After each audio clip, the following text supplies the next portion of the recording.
Como que você analisa e toma as melhores decisões para se formar ali o time de marketing que precisa dar resultado no final do dia? Esse processo de culpa, ele já me fez sofrer mais. E quando esse excesso, às vezes, de gentileza leva a menos cobrança, como é que você faz para equilibrar também o que é pulso, né, do que, obviamente, é o respeito com as outras pessoas? E foi um processo muito dolorido, muito sofrido, muito intenso. É uma rotina que deve ser muito enlouquecedora. Às vezes a gente pensa que os melhores profissionais, juntando um pouco com a questão do equilíbrio, que são os que mais enfiam a cara no trabalho para dar esse resultado, estar entre os melhores. Como é que é a sua rotina como executivo? Eu enfio a cara no trabalho.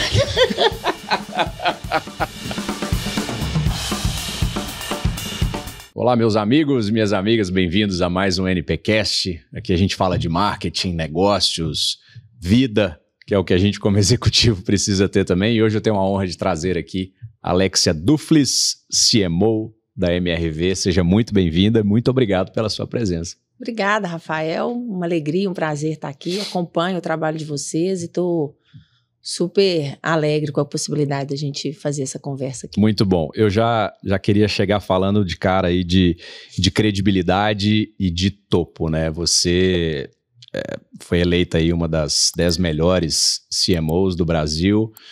Como é que foi esse processo?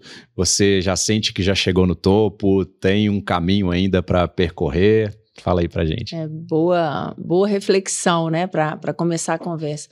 Olha, eu sinto que ao longo dos anos, assim, o que mudou foi a capacidade de fazer essa escalada, entendendo a importância da gente olhar para frente, né, olhar para cima, olhar para as possibilidades, mas sem esquecer também o próximo passo, né, que é ali que você pode escorregar. Então, eu acho que essa conciliação de subir essas montanhas, né, e vencer esses obstáculos, essas possibilidades, e olhar para o mercado, ele vem muito desse equilíbrio de fazer essa escalada conciliando o próximo passo e a visão de futuro, né, uma visão mais ampla, mais arejada. E muita gente, Alexia, turma quer chegar nesse ponto, né? Quem curte o marketing, poxa, eu quero me tornar um chefe, uma executiva, um executivo de marketing. Você planejou a sua carreira, lá atrás você olhou e falou, beleza, é lá que eu quero chegar, foi uma coisa mais orgânica, as coisas foram acontecendo, as oportunidades foram surgindo por conta do seu bom trabalho, e aí você encarava aquele desafio. Como é que foi o balanço entre se planejar e as coisas irem acontecendo? Muito mais orgânico, muito mais orgânico. Assim, acho que uma virtude que eu tive ao longo dessa trajetória, assim, de comprometimento, sabe? Poxa, surgiu uma oportunidade aqui para mim, de que forma que eu exerço essa função, esse papel da melhor forma que eu posso, né? Com intensidade, com aprendizagem, com entendimento da contribuição do outro. Então, e eu vejo, né, Rafael, que outro dia eu vi um post desses acho que talvez no LinkedIn, e eu falei, gente, é exatamente isso. As pessoas imaginam o crescimento uma linha reta, assim, né? Pô, isso aqui é crescimento. Na verdade, isso aqui é crescimento, né? Isso aqui é crescimento. Então, o crescimento, ele não necessariamente ele é linear, né? Ele é cíclico, eventualmente ele é exponencial. E sempre todas essas passagens, elas te trazem ali uma bagagem, um repertório, que ele fica guardado, né? Assim, de alguma forma você acessa esse inconsciente e isso vai ficando mais poderoso, mais potente para o seu próximo desafio. Então, hoje eu acho que assim, se eu pudesse ter a pretensão, né, de dar um conselho, né, para gerações que chegam, às vezes, super afobadas, ansiosas, ambiciosas, né? Que não precisa enxergar a escada inteira, sabe? Sobe o próximo degrau, assim, com consistência, né? Com coragem, mas também com responsabilidade, com entendimento, interessado em estudar, em aprender com o outro e fazer o seu, que a sua chance que as coisas deem certo é muito maior, né? Legal. Várias conversas que eu tenho aqui com as executivas, a gente sempre cai em soft skills. É impressionante. Você falou de comprometimento.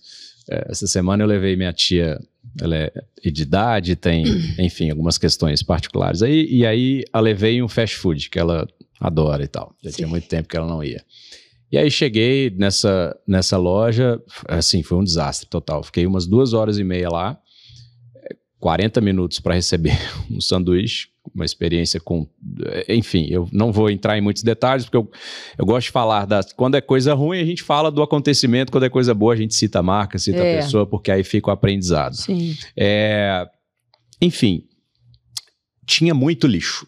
Sei. O lixo lotado e caindo lixo do próprio recipiente lá. Tinha coisa no chão, tinha suco derramado. E eu fui embora 2h30 depois e várias dessas sujeiras elas continuaram. Uhum. E aí eu chamei a gerente, falei com ela, olha, assim, dá uma atenção aqui, porque tá muito sujo. Ela tá agarrado no nosso bom mineiro. Tá agarrado. E aí depois eu chamei de novo, falei, olha, o pessoal tá pisando, ele tá agarrado. E aí tinha gente lá para ser atendida 10 minutos na fila do caixa, ela tá agarrado. Cadê a atitude, né? E aí você fala de comprometimento, aí eu quero juntar essas coisas e te fazer essa pergunta. Eu me lembro que na Fiat uma vez, eu trabalhava lá, a gente tinha que trabalhar ainda de gravata, todo aquele esquema do passado e tal. E aí tava fazendo uma reunião com os dealers, né, os donos de concessionária, um deles deixou o copo de café cair no chão, foi aquela bagunça toda. A pessoa da limpeza não estava na hora, estava em outro lugar, trabalhando, limpando outro lugar.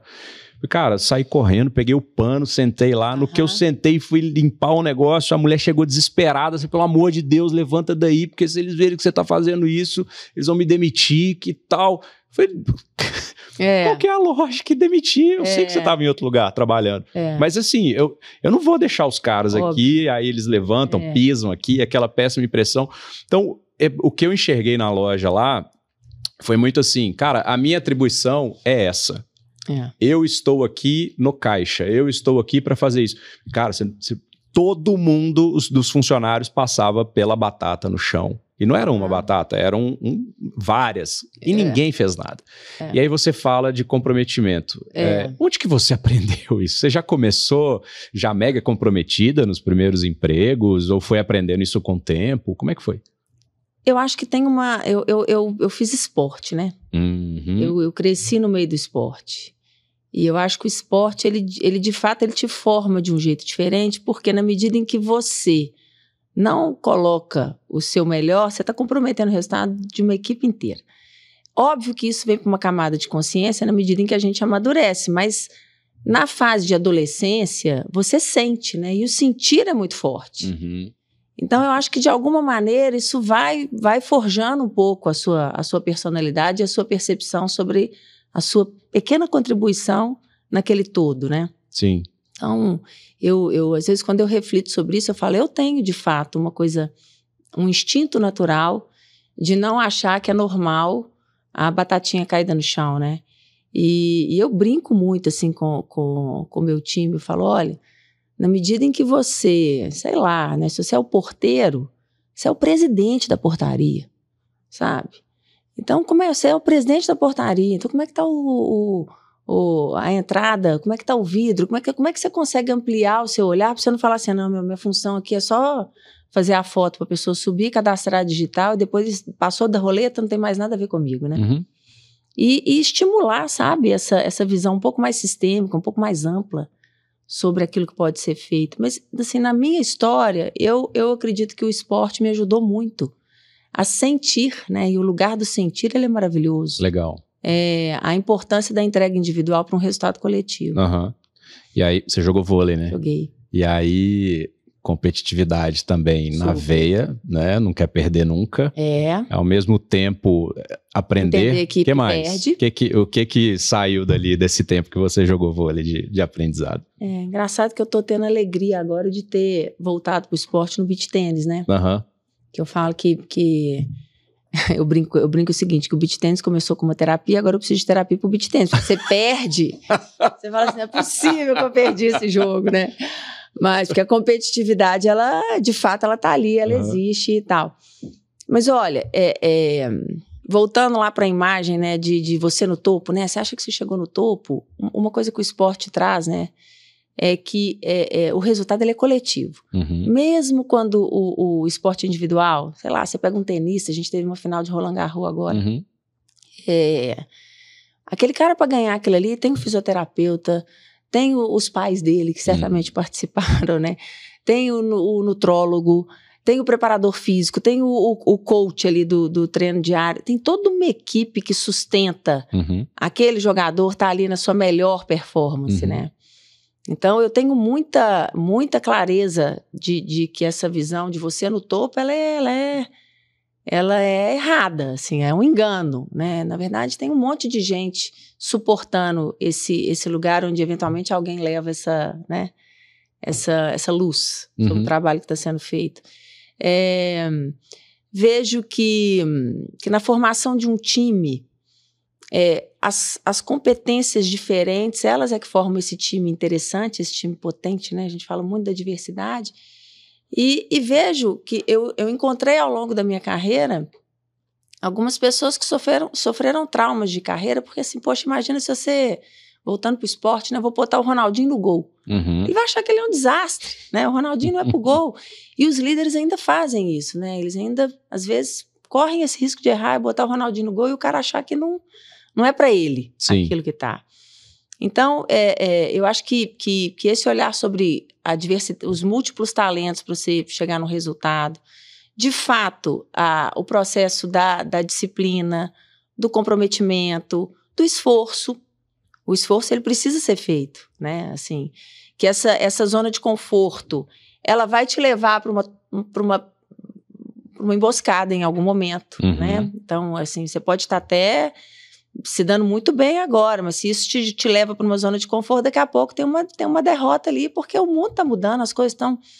Então, eu acho que, assim, essa analogia, né, do esporte com a vida corporativa, ela é riquíssima. Legal, sabe? legal.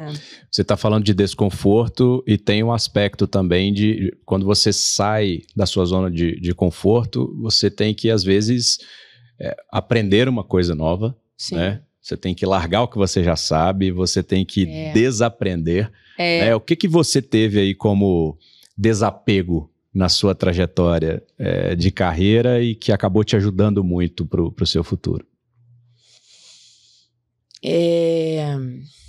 Acho que como aprendizado, assim, para me ajudar, porque nós somos seres complexos, né? Tem o pessoal, tem o profissional, né? Tem um monte de coisa junto, assim. Acho que esse exercício, assim, do que eu vou... de poda, né? O que eu vou podar aqui para conseguir dar um passo que eu fiz na minha carreira e que me ensinou muito sobre o que faz sentido para mim. Em algum momento, eu fui para São Paulo, deixei minha família aqui. Uau!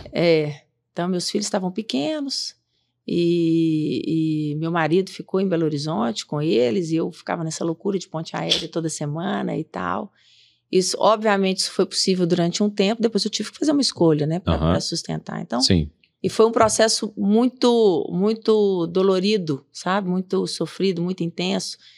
E eu descobri que não tem sucesso profissional que justifique uma família, né? Uma vida pessoal bagunçada, sabe? Então, acho que ao longo de tudo que eu fui experimentando, eu aprender, né? Assim, eu acho que esse é um lugar importante para mim hoje, sabe? Que não tem sucesso profissional que sustente um lugar onde você desequilibrou tudo em nome daquilo, sabe? Sim. Eu converso...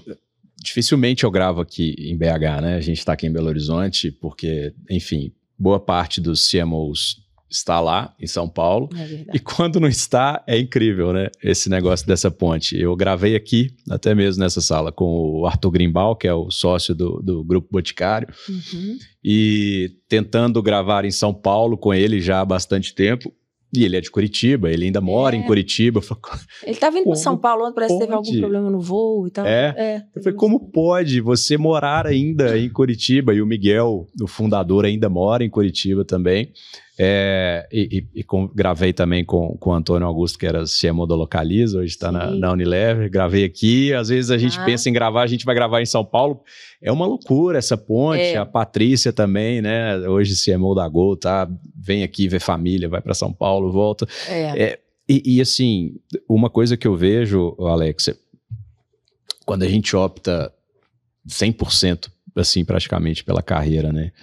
A gente vai deixar um rastro para trás aí meio estranho, né? Seja o homem ou a mulher, não interessa, né? Mas, poxa, se a gente se afundar no trabalho, mesmo que falar, não, vai ser um tempo, 5 anos, 10 anos, poxa, sua filha tem 3, ela vai ter 13, já é outra discussão, outro nível de envolvimento com a sua família, né? Você... Eu ia perguntar se você se arrependeu ou não, mas fica hoje você é uma pessoa super convicta, assim, das decisões que você tomou, ou tem hora que dá um saudosismo, ai, mas se eu tivesse tomado aquela decisão da carreira, um passo a mais, você tem isso, ou hoje você procura se tranquilizar com essas decisões que você tomou? É o seguinte, eu tenho uma consciência, assim, que toda escolha é uma renúncia. Uhum. Toda escolha, não vai ter jeito de, né? Que você vai colher as coisas boas dessa escolha, assim como, né, as outras que você vai ter que lidar com elas. Esse processo de culpa, ele já me fez sofrer mais, sabe? Assim, de nossa, e até porque a sociedade te cobra muito, né? As mães falam, nossa, você não viu as mensagens no grupo do WhatsApp, né? Você não leu todas. Você esqueceu de entrar na vaquinha do presente da professora. Então, eu acho que tem também uma cobrança da sociedade que, se você não organizar essa estrutura emocional para entender o que você está construindo, na medida em que você está abrindo mão de ter tanta presença ali em pequenos eventos, sem abrir mão dos grandes, óbvio, né? Não estou falando de faltar a festa de Natal da escola do seu filho, isso eu já acho um outro patamar de renúncia, né? Mas hoje eu lido bem, sabe? Porque eu assimilei que o tempo todo eu fiz o melhor que eu pude. Uhum. Eu acho que esse é o ponto, assim, não justifica ficar remoendo algum tipo de culpa, se naquele momento eu tomei uma decisão fazendo o melhor que eu pude, e tô nessa, assim. Uhum. Mas, deixa eu complementar, mas tento fazer do que eu senti, do que eu vivi, um gatilho para uma liderança melhor. Acho que isso é importante. Uhum. Então, eu tenho mulheres na minha equipe que são mães. Então, de que forma que eu ajudo essas mães? Poxa, eu hoje preciso acompanhar meu filho. Meu filho está com febre, eu vou ter que trabalhar de casa, a gente trabalha presencial. Poxa, fica com seu filho, eventualmente você não vai precisar, não vai conseguir trabalhar e tá com ele. Você vai ter uma reunião, não sofre com isso. Então, como que eu tiro um pouco essa pressão daquilo que eventualmente te desequilibra no dia a dia, porque a culpa tem um potencial de vir mais forte, num processo que deve ser de acolhimento. Uhum. Né? Uhum. As coisas estão mudando, né? Pelo menos assim, nos últimos 20 anos, apesar de a gente ver coisas um pouco absurdas ainda. Eu conversava com uma pessoa sobre esses assuntos de não ir no dia do trabalho por fazer tal coisa e tal, e ela engravidou. E aí ela foi contar pro dono da empresa que engravidou e tal. Aí ele, tá, beleza, mas quanto tempo que você tá de volta? Você vai ficar aqui uns 2 meses e tal, e aí você consegue voltar? Uhum. E ela falou que, tipo, ela congelou, tinha uma posição importante, mas nada justifica, né? Absolutamente nada. E para mim você está numa posição que é uma das que mais exigem do ser humano, né? Porque apesar do que nós homens a gente precisa aprender muito e fazer mais das nossas obrigações, né? Dentro de casa, como pais, não é? Vou te ajudar no que eu posso. Não é isso, né? Não é ajudar, né? É fazer o seu, né? Exato. É divisão das obrigações, responsabilidades, etc. Por mais que eu veja isso evoluindo aos poucos, você já está nessa, né? De que, como você disse, é o grupo das mães, se fez o dever, se aprendeu, se fez aquilo, mas tem o dashboard que precisa ser atualizado porque amanhã tem reunião com o conselho, só que à tarde tem viagem, e aí você precisa visitar tal lugar. E o que você tem visto, assim, no geral, com suas colegas, com seus colegas executivos, do que está acontecendo nas empresas? Você acha que isso tem sido uma mudança lenta De se entender mais que a pessoa tem vida fora da empresa? Ou, pelo que você tem visto ainda, tem muito lugar que está meio xiita ainda nessas cobranças e está faltando ainda uma compreensão dos executivos sobre esse aspecto da vida pessoal das pessoas? O que eu vejo é assim, que mesmo se você estiver numa cultura menos sensível para essas transformações, se a liderança estiver sensível, ela tem a possibilidade de gerar belos gatilhos de mudança, sabe? Legal. Porque eu converso com pessoas que estão em empresas super mais abertas, né, como as agências e tal, que já funcionam de uma outra forma e isso flui de uma maneira muito, nem está em pauta muitas vezes. E outras que estão em empresas mais tradicionais, como é o caso da MRV, né? Mas que as lideranças conseguem fazer movimentos e moldar e criar uma segurança psicológica para que o time consiga viver a sua vida. Então, eu puxo muito isso para o papel do líder, sabe? Porque esse lugar de ficar culpando a cultura, culpando não sei o quê, sem sentar no seu lugar de transformação, numa cadeira importante, relevante, capaz de influenciar, acho que não é a postura, sabe? Legal. Né? Faz sentido. E eu fico ainda impressionado quando algumas pessoas, né, igual esse caso que comentou comigo, se a mãe voltaria com 2 meses, cara, tem gente que, enfim, você larga pra Deus mesmo e não tem muito o que fazer. Mas quando você se coloca no lugar da outra pessoa, né? Claro que tem que voltar 2 meses. Eu com 2 meses, eu pego meu carro blindado de R$1 milhão, volto para minha casa, que está a 1 quarteirão da minha empresa, que eu sou o dono. Sim. Tenho 50 pessoas para cuidar dos meus filhos e com isso também se isenta de várias responsabilidades. E aí esquece que a pessoa pega ônibus 2 horas para ir, 2 horas para voltar. Tal da empatia, né? Exatamente. E que o que você tem de grupo de apoio não é o que o outro tem, né? Isso. Às vezes a pessoa não tem ninguém, né? Com quem deixar o filho. Eu vivi isso, né? Assim, meu primeiro filho, eu trabalhava em banco e ele nasceu em 2008, foi a crise, lembra da crise? Sim. Da crise bancária e tal, eu voltei com 2 meses. E na época me parecia a coisa mais certa a se fazer, porque parecia que o mundo ia acabar. Sim. Você tinha que fazer ali uma redução de custo brutal e muito responsável, né? Você estava no meio do furacão. Da crise na sua indústria. Então, assim, eu vivi isso, e é óbvio que eu tive a chance de fazer as pazes comigo no segundo, né? Porque no segundo eu pude curtir isso com mais calma, mas eu acho que tudo isso gera também uma possibilidade. Se você é uma pessoa que de fato se responsabiliza pelo tipo de impacto que você quer causar na sua liderança, você transforma isso num ativo importante, sabe? Legal. E o pessoal tinha que entender que isso também está muito ligado à redução de turnover, né? Super. Todo mundo reclama. Meu Deus, as pessoas não duram mais nas empresas, não param. Meu time só fica 6 meses e de repente trocou todo mundo. Será que é tudo sobre grana, né? Sobre aumento de salário e foi embora por R$300, por R$1.000? Com certeza não. Exatamente. Bom, e o que mais do esporte, assim, que você consegue levar para o seu dia a dia? Como é que você cuida do seu time? Como é que você olha para as suas metas de resultado que você precisa entregar? O que mais do esporte assim que você aprendeu e leva para o seu dia a dia? Eu acho que uma das coisas que talvez eu não tenha citado da outra vez que a gente, né, a gente falou há pouco sobre a coisa do esporte, é que num jogo duro, num momento tenso, o mental, ele ganha jogo.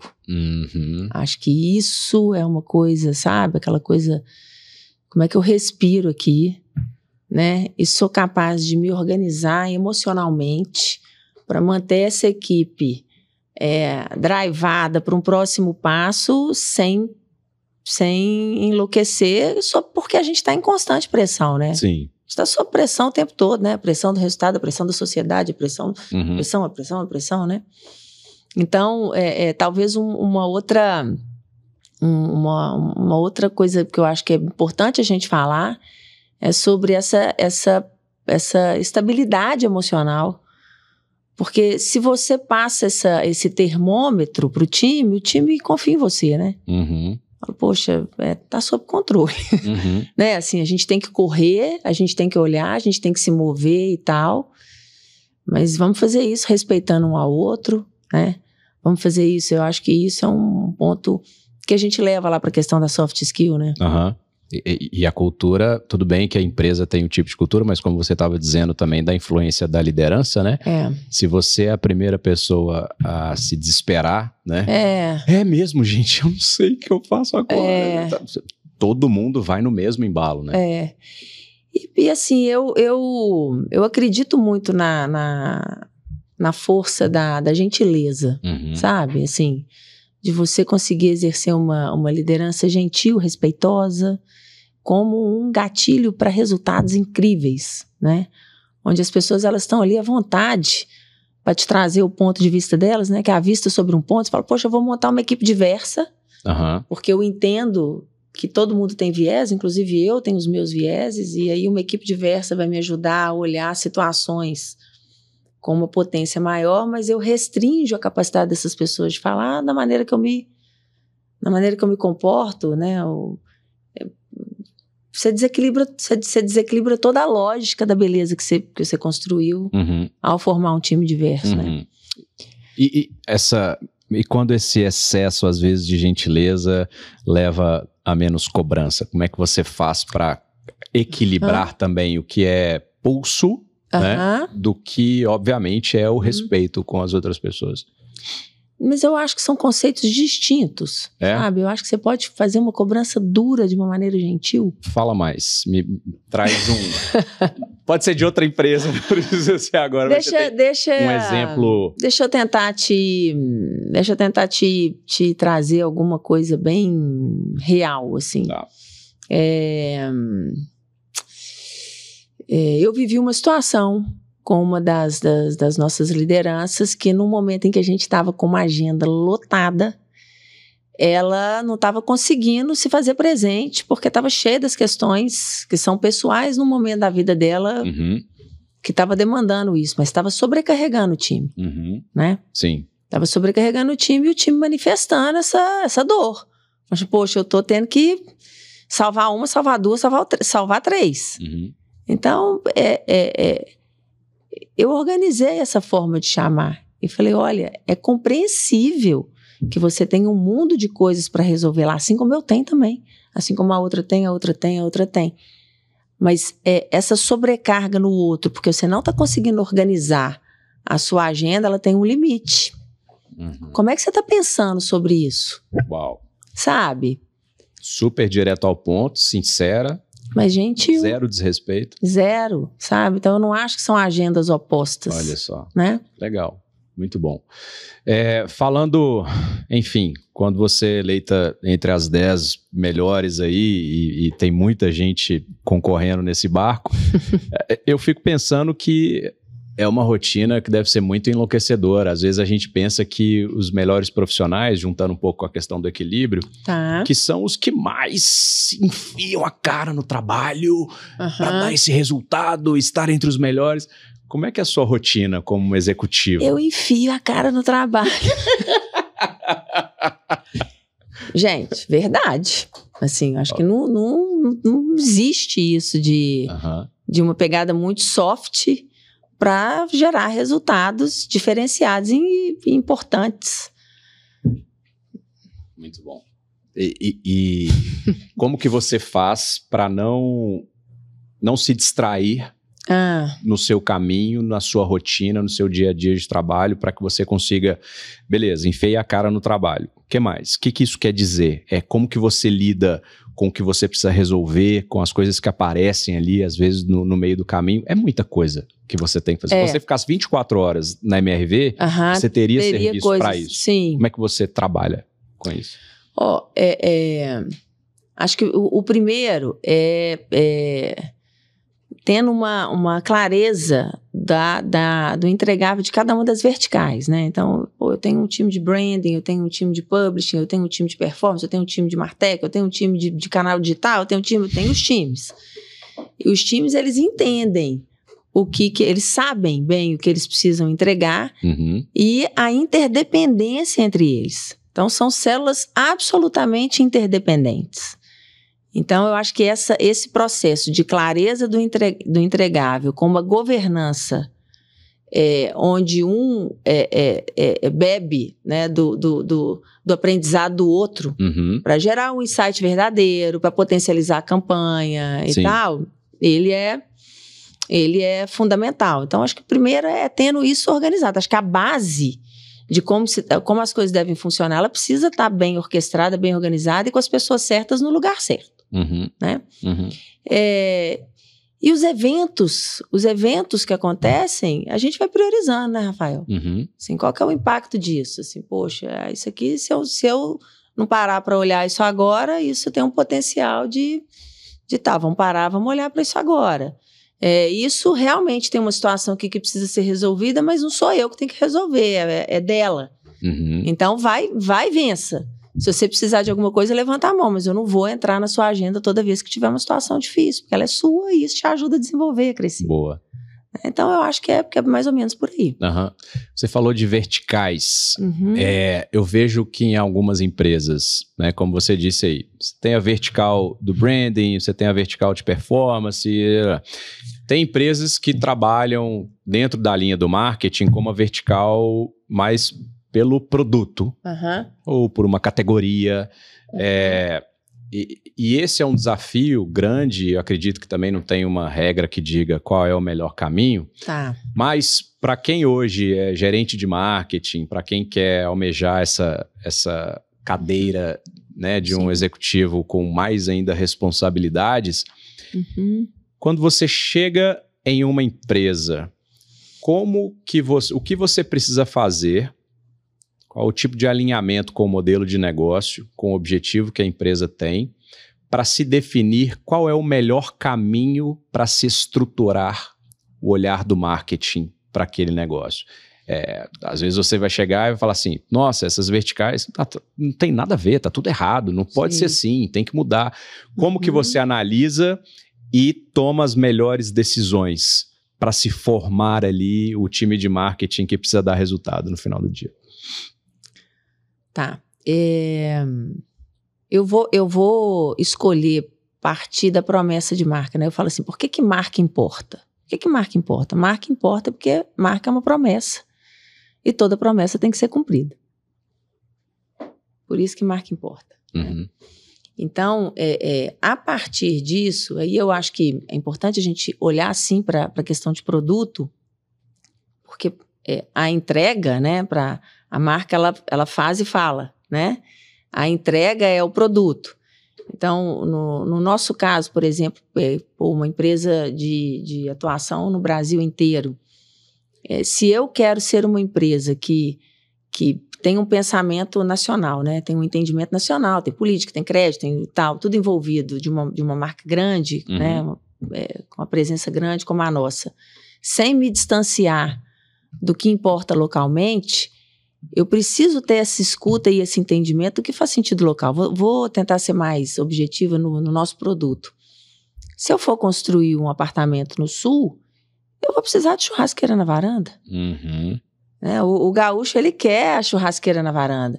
Se eu for para o Rio de Janeiro, muitas vezes, ao invés de eu ter uma piscina para atender um condomínio inteiro, eu vou precisar ter uma ducha na entrada de cada bloco, porque ele quer chegar da praia, ele quer tomar uma ducha. Para ele vai ser muito mais relevante que uma piscina. Então, nesse tipo de entendimento, de escuta, de compreensão, de como que você modela produto, portfólio, para as praças onde você atua, é que você consegue gerar consistência entre o que você promete e o que você entrega, né? Então, eu acho que essa clareza de promessa de marca, de entrega, né? De portfólio de produto, de entrega e de consistência para que você consiga chegar nos resultados. E hoje a bússola está muito mais complexa, né? Porque antes era só resultado financeiro. Me dá lucro. Né? Acho que as empresas ainda existem para dar lucro, mas a sociedade está exigindo muito mais do que isso, né? No aspecto de responsabilidade social, os CMOs estão super atentos à agenda de inovação, a AI, né? E tem os times de diversas gerações, uma convivência de múltiplas gerações com visões de mundos diferentes. Então, eu acho que um bom ponto de partida é olhar para a promessa de marca e de que forma que você está efetivamente conseguindo gerar essa consistência entre promessa e o que você entrega. Muito legal. Eu quero pegar um gancho nessa questão plural, né, do Brasil. O que mais que vocês fazem? Qual o trabalho que vocês têm para poder entender essas nuances, essas variações de entregar, né? No Sul é de um jeito, no Centro-Oeste é de outro e etc. Vocês usam pesquisas, softwares, vocês conversam com o cliente na ponta? Qual que é o conjunto aí de ferramentas que vocês têm? Essa escuta ela é super ampla, assim.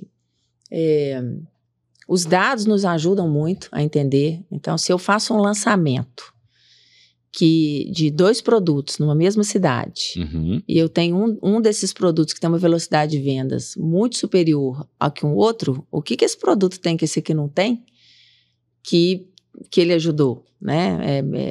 É configuração, né? É planta, são outros atributos de produto, é financiamento, quer dizer, a gente precificou diferente, então a própria velocidade de vendas e o engajamento que a gente conseguiu dos times de corretores locais, eles já trazem para a gente bons sinais de modelagem de produto, né? Ok.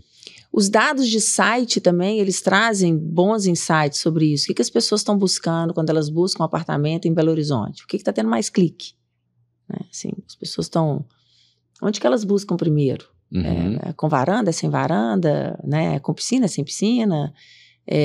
As conversas no bot. Então, hoje, todos os nossos atendimentos, a primeira camada de atendimento é feito por um bot, que nós estamos evoluindo aí para generativo, né, para inteligência artificial generativa. Então, todos esses pontos de contato com os nossos clientes, eles nos trazem bons insights para a gente conseguir pensar produto. E a gente tem os nossos times locais que também trazem, né? Então, depois que todos os dados foram vistos e que a gente foi significar esses dados, né? Deixa eu significar esses dados. A gente ainda tem a contribuição dos times locais com o feeling, né? A percepção deles. Então, assim, de fato, a gente identificou aqui uma oportunidade para uma modelagem de produto numa localização X ou com uma configuração Y, mas tem uma concorrência aqui que está lançando assim, então é melhor a gente ir pelo caminho de cá.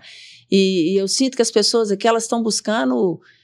não tem problema se a gente lançar um empreendimento sem garagem, porque aqui, por mais que a gente já tenha mapeado a questão de mobilidade, as pessoas não estão importando com isso, porque elas estão trabalhando ali mais na região, elas vão se deslocar no máximo tantos quilômetros, isso é menos importante para esse empreendimento do que para o outro.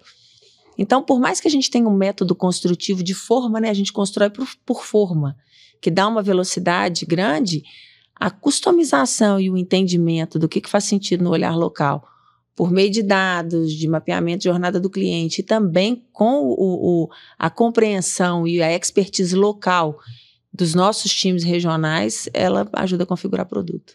Caramba! Que loucura! Você trabalha com um volume absurdo, né?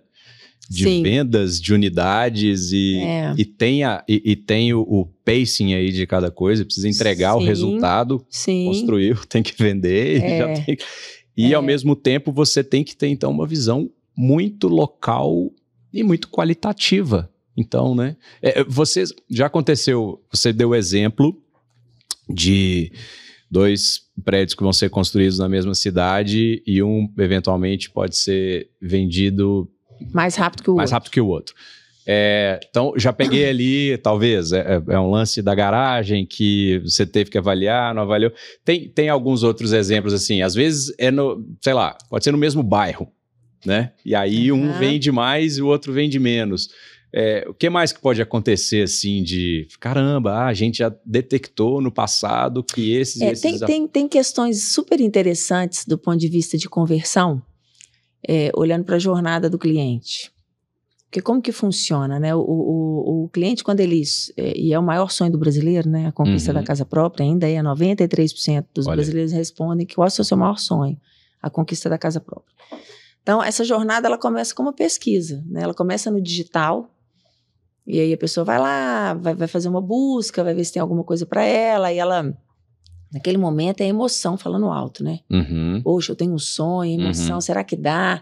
Aí ela entra no bot, faz uma simulação, aí a razão entra pro jogo. Fala, nossa, poxa, como é que eu vou conciliar 2 boletos? Eu tenho que pagar o aluguel e o do financiamento até o empreendimento ficar pronto. Aí vem a razão.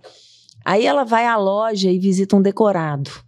Aí a razão, a emoção explode. E a gente sabe que no final do dia quem decide é a emoção. Uhum. No final do dia quem decide é a emoção. Então o que a gente foi percebendo ao longo de tantos anos, né? Hoje a gente tem múltiplas experiências no nosso PDV. A gente tem a experiência do óculos virtual, que eu visto o óculos e ali eu vou conhecer o apartamento, deixa eu trocar o acabamento, aí eu escolho o acabamento, troco o acabamento. Então, que é uma experiência muito legal.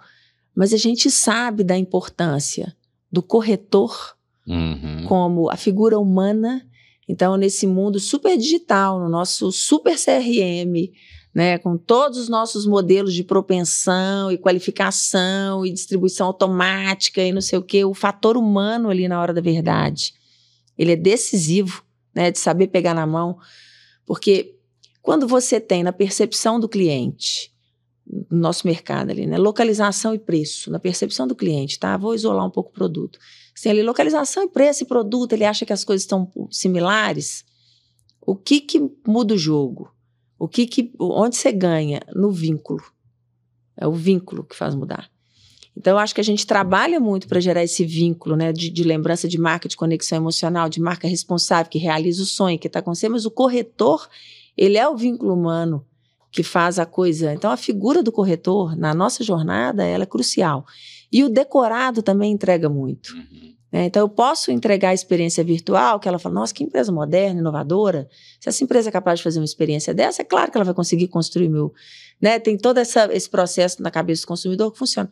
Mas nada como chegar na sala e sentar no sofá e olhar a cozinha integrada e abrir e falar, nossa, eu vou ter a minha varanda para criar as minhas plantas, sabe? Então, isso a gente foi aprendendo que isso dá velocidade para o processo de vendas, né? Um time de corretor que entende produto, conectado com o cliente, com velocidade de resposta, porque quando o cliente te aciona, ele não aciona só você, ele aciona mais um monte de outras marcas e um monte de outras imobiliárias, inclusive, e tal. Então, essa coisa de ter uma velocidade de resposta, ela é importante para a gente monitorar e mostrar para o time de vendas que isso traz resultado. E gerar uma experiência de compra, de ponto de venda física super relevante. Mas o mundo está cada vez mais digital, Alexia. Você está falando de físico, isso conta ainda no marketing? Digital, né? O digital. Isso conta muito. Com certeza. Isso conta muito.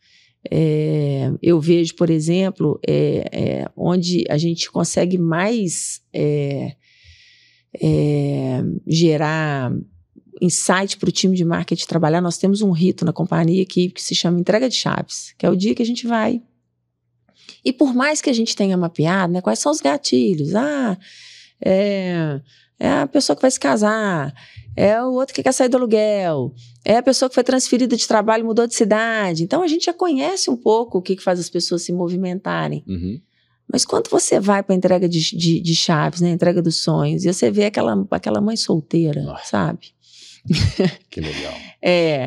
Girando a chave do apartamento dela e olhando para a filha e falando assim, a gente agora tá segura, sabe? Isso não tem jeito, assim, não é escuta, é sentir, né? Isso é no físico. Uau. Isso é no físico. E ali a gente consegue capturar muita potência de narrativa, para que a gente consiga impactar mais pessoas com essa mensagem e fazer essas pessoas acreditarem e entrar para dentro do nosso funil de compras e converter mais e fazer muito legal. O ciclo todo dar certo. Ou seja, envolvendo o presencial, aquilo que a gente vê e encosta junto com a emoção ali do cliente.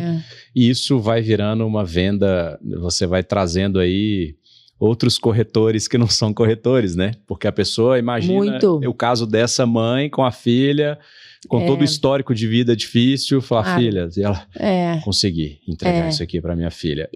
Quem perguntar para ela? E você sabe que é interessante, a gente tem uma rotina na companhia que os diretores, eles precisam fazer atendimento ao cliente, chama atendimento executivo. Então, todo mês eu atendo um cliente promotor e algum que teve um problema que a gente chama de detrator. Uhum. E esse mês eu fiz agora, na semana passada eu fiz uma cliente promotora em Mogi das Cruzes, e ela me contou como é que foi a jornada dela, como é que ela lembrou da MRV, por que ela comprou e tal, por que ela achou que foi incrível, e no final ela falou assim, você não sabe, a minha experiência foi tão boa, foi tão bacana, que eu era vendedora de cosméticos e eu me tornei uma corretora MRV. Aí eu falei, como assim? Uau. Ela falou, eu era autônoma. Eu vendia cosméticos. Eu não achava que dava para eu comprar um apartamento. Olha só. Quando eu entrei na jornada, eu entrei com ela é casada, eu entrei com a minha esposa, porque ela é CLT, e quando eu fui conversando com a corretora, eu entendi que a minha renda, mesmo sendo informal, seria a melhor forma da gente. E eu falei, eu preciso contar isso para mais gente, eu vou vender muito. Então, tem coisas que são incríveis, né? Que você vai aprendendo ouvindo. Se não fosse nessa escuta com esse cliente, que dado que ia me trazer que o meu cliente virou corretor? Uhum. Que legal. Né? Então, acho que a escuta, ela ainda tem um... Olha, você falou de jornada, que é fantástico. Eu adoro tratar esse assunto aqui quando eu trago as executivas e executivos. Você falou que ela lembrou da MRV. Uhum. Então, a gente tem, primeiro, um ponto aí de awareness. Sim. Mas tem um passo para trás. Uhum. Tem aquelas pessoas que estão vivendo a vida e elas sequer pensam ainda nesse assunto do apartamento. Sim. E tal. Como é que vocês fazem? Vocês têm um case, uma história de que, poxa, eu preciso aumentar lá, alimentar meu topo do funil lá, mas eu preciso falar com gente que ainda não pensa no assunto. Como é que vocês trabalham isso? BBB, essa nossa participação no BBB tem tudo a ver com isso, né? Assim, a gente tem uma meta ousada de vendas. Assim. Nem tanto assim, bateu a meta, dobra a meta. E a gente opera fundo de funil, assim, com muita... E chega um ponto, você sabe disso, né? Que você tem um limite ali, né? Não é tão elástico assim. Isso. E a gente falou, poxa, quando a gente olha para o Brasil, a gente tem 26 milhões de pessoas que estão na idade, na renda e nas cidades onde eu tenho estoque, que sonham em comprar um AP, mas não se moveram, estágio passivo. Olha. E tem 1.700.000 no estágio ativo. Eu vou parar de bater só aqui e vou tentar furar a bolha. Eu vou tentar mostrar para essas pessoas que sonham, mas que não se movem, que com a gente é possível fazer, porque a gente conhece o bolso do brasileiro, a gente sabe que esse sonho é presente e tal. Uhum. Então, a história nossa recente com o BBB partiu disso, né? E aí eu acho que tem algumas outras coisas do ponto de vista de estratégia de comunicação, que a gente viu, poxa, o nosso território de marca é a habitação, né? É o lar, é a casa. A gente falou, poxa, é a casa mais famosa do Brasil, está dentro do meu território. E a gente viu essa oportunidade que o quarto do líder, e aí eu vejo, sabe, Rafael, que, fazendo um parêntese na nossa conversa, né? O comportamento das pessoas hoje, né? As pessoas estão pagando para não ter que consumir publicidade, né? Do jeito que a gente viu.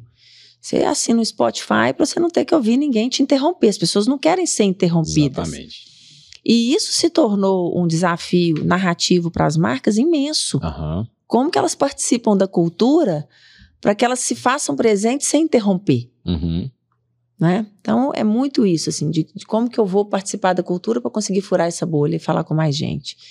E aí a gente viu no quarto do líder, que a pessoa para chegar no quarto do líder ali, né, e o BBB é um fenômeno de audiência, né, TV de massa e tal, que a pessoa para ela chegar no quarto do líder, ela tem que vencer prova, ela tem que ser resiliente, ela tem que ter resistência, ela tem que querer demais, ela tem que ter coragem de ficar... que tem muito a ver com a jornada de quem nos compra na habitação econômica, tem muito a ver. A gente falou, poxa, tem uma analogia aqui, né, dessa conquista, e a gente decidiu transformar o quarto do líder no APMRV do líder. Para a gente foi muito importante colocar o apartamento no centro, então, para as pessoas enxergarem, porque ainda existe uma visão da sociedade, de uma parte da sociedade que entende que habitação econômica, programa Minha Casa Minha Vida, é sobre um teto, sabe? É teto.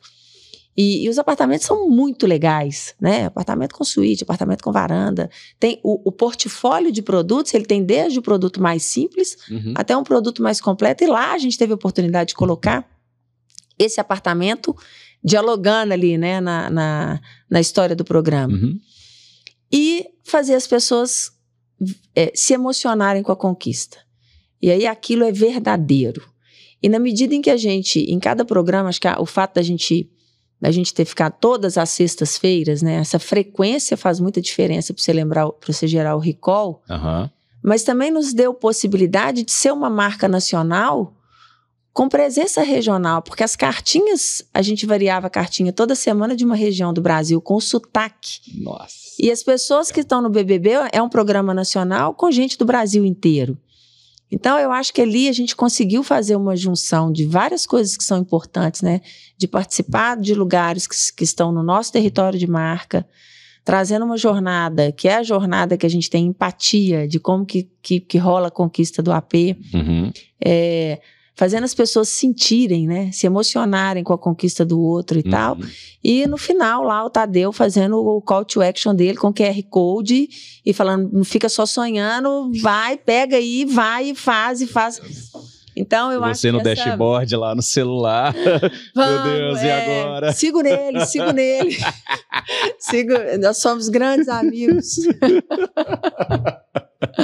Isso. Em termos de resultado, assim, como é que foi? Isso foi uma repercussão que atendeu a expectativa de vocês? Então, a gente teve um crescimento de consideração, né, em todas as faixas de renda.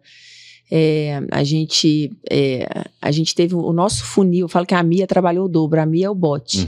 Então, assim, a gente gerou muito mais leads year over year, né? Comparando com o mesmo período do ano passado e tal. Então, a gente trouxe um interesse, a gente furou a bolha. O que é o nosso desafio de agora? A compra de um apartamento não é uma compra de impulso, né? É diferente, sei lá, vamos pegar uma outra marca que esteve lá no programa iFood, né? Que eu pego aqui e faço uma compra agora de um sanduíche, de uma pizza. É diferente do nosso negócio. Sim. Então, a nossa jornada, ela é uma jornada mais longa de tomada de decisão. Então, agora a gente está trabalhando esses leads no funil para que a gente possa converter toda essa mobilização que existiu de topo em venda. Certo. Né? Então, o desafio agora é esse. E o seu bot ali, ele já vai te ajudando, então aí é você lançando mão da tecnologia, inteligência artificial, trabalhando agora para um generativo, ele já vai te ajudando a qualificar o lead ali, entender o potencial dele de alguma forma para que você consiga direcioná-lo, por exemplo, é renda, onde, interessante, o quê, porque como é que você vai qualificando aí esse lead? É um pouco de tudo. É a renda, mas o que a gente descobriu, por exemplo? Quanto mais a pessoa conversa com o bot, quanto mais ela se dedica na conversa com o bot, maior é a propensão de compra. Maior do que a renda. Porque nem sempre a pessoa te conta tudo ali na renda. Às vezes ela tem um dinheiro guardado, uma tia vai ajudar, ela vai vender a moto e vai dar entrada. Então, a informação de renda, ela importa muito para fazer uma simulação, mas tem outras nuances que elas não vão aparecer ali até o corretor entrar na jogada. Mas, então, hoje a gente tem um time de dados, né, de cientista de dados e de comportamento que fica avaliando essas variáveis para a gente ir aprimorando o nosso modelo de propensão. E a gente faz isso dos dois lados. A gente faz isso tanto do lado para entender a propensão do cliente, quanto quem é o corretor mais habilitado para fazer essa venda. Então, como é que eu faço o match perfeito entre o cliente e o corretor? Por exemplo, o Rafael é um corretor e eu já entendi que ele vende melhor o produto Palmeiras do Sul. E ele vende melhor para mulheres. E ele vende melhor para mulheres até 30 anos. Então, a gente vai fazendo um match para entender a característica. A distribuição é automática, né? Então, o cliente ele entra dentro do bot, o bot faz esse tratamento, o modelo já está lendo, a distribuição já chega para o corretor e aí a gente vai monitorando o resultado e essa ciência toda vai ficando mais rica no processo. E aí você acompanha também, por exemplo, você disse que o tempo conta muito, né? conta. Então, como que você sabe que tem um corretor ali que ficou 30 dias sem entrar em contato com alguém e outro que entrou em 3 minutos? Como é que você vai avaliando isso? E aí você consegue pegar esse lead e jogar para outra pessoa? Como é que é o processo? É por CRM, né? Então, a gestão ela é feita por CRM. Então, a gente atribui o lead para um corretor. Esse corretor, ele tem 15 minutos para aceitar o lead. Ai, que maravilhoso. Se ele não aceita, o lead vai para o próximo, vai para o próximo, vai para o próximo. E se o corretor eventualmente encerra aquele lead, ele fala, sem perfil. Porque o que aconteceu no BBB? Como as pessoas chegaram menos prontas, porque a primeira vez que eu imaginei que eu posso. Sim. Eu não tinha imaginado que eu posso, elas estão menos prontas, né? E o corretor, ele quer fechar a venda dentro do mês, ele tem pressa de fazer a comissão dele. Então, é natural que numa abundância de leads, que ele tente fazer uma peneira ali, deixa eu tentar pegar o mais pronto e encerre a conversa com gente que ainda está super apto na jornada. Então, a nossa estrutura hoje de Martech, ela vem para entender esse momento, para seguir fazendo uma nutrição, e entendendo se aquele cliente que foi descartado pelo corretor no momento 1, se ele segue se engajando com as conversas que a gente está gerando com ele, porque se ele seguir se engajando, o interesse permanece e ele volta para o pool.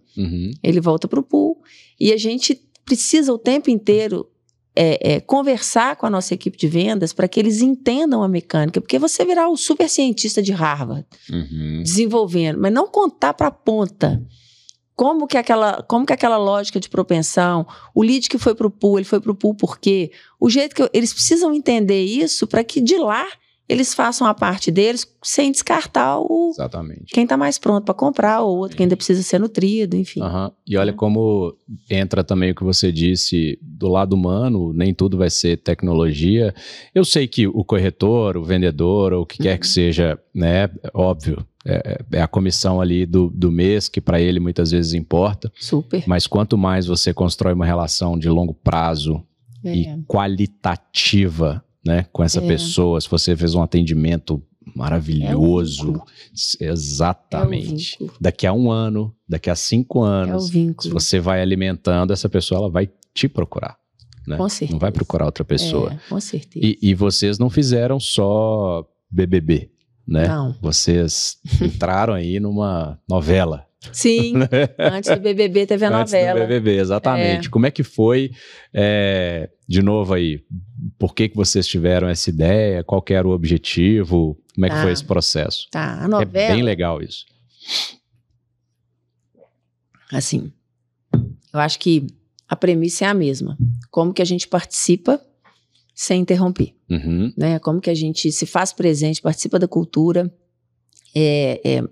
mostra a potência que a gente tem de realizar sonhos, né? Porque a gente entende o bolso brasileiro, porque a gente tem o produto, então como é que a gente faz isso de um jeito que seja bacana para a audiência, né? E que alimente, inclusive, conversa em rede social, que é outro capítulo que a gente ainda não falou, né? Mas a novela foi dentro dessa mesma linha. A gente vê como é que o mundo mudou, né? A gente construiu esse roteiro junto com a equipe de novela da Globo. Então, senta o nosso time com os roteiristas de novela. Uau! É um jeito muito diferente de fazer. Que legal. Porque o personagem, ele já existia, né? O atendente lá do hotel, que foi quem comprou o apartamento, o Heron, ele já era um personagem da novela e a gente mapeou quem é o personagem da novela que a história encaixa, que ela não fica forçada. Sim, sim. Né? E aí a gente combinou com a Globo, o Heron vai dar match, porque ele tá na idade, ele não sei o que e tal, vamos fazer isso acontecer naturalmente ali dentro. E a gente fez 5 entradas, né? Foram 5 merchans longos dentro da novela, onde a gente mostrou para o cliente toda a jornada de compra, como que ela funciona. E para a gente era muito importante nesse momento que a gente conseguisse valorizar a figura do corretor, que é tão importante na nossa jornada. Então, a gente fez um pedido para a Globo, que a gente queria incluir um personagem, e a Globo topou, né? A gente trouxe o Mumuzinho, o Mumuzinho, ele foi incrível, assim, porque ele tem essa energia do brasileiro, né?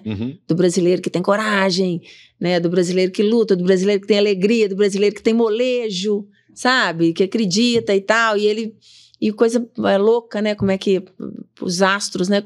Na primeira conversa nossa com o Mumuzinho, que a gente foi contar um pouco da história do personagem, o corretor e tal, ele falou, tá maravilhoso pra mim, meu primeiro AP foi um MRV. Ah, mentira. Oh, meu primeiro AP foi um MRV. E aí a gente fez assim com o Mumuzinho, e a gente fechou a nossa participação com o Open House, né, do Heron, quando ele comprou o apartamento.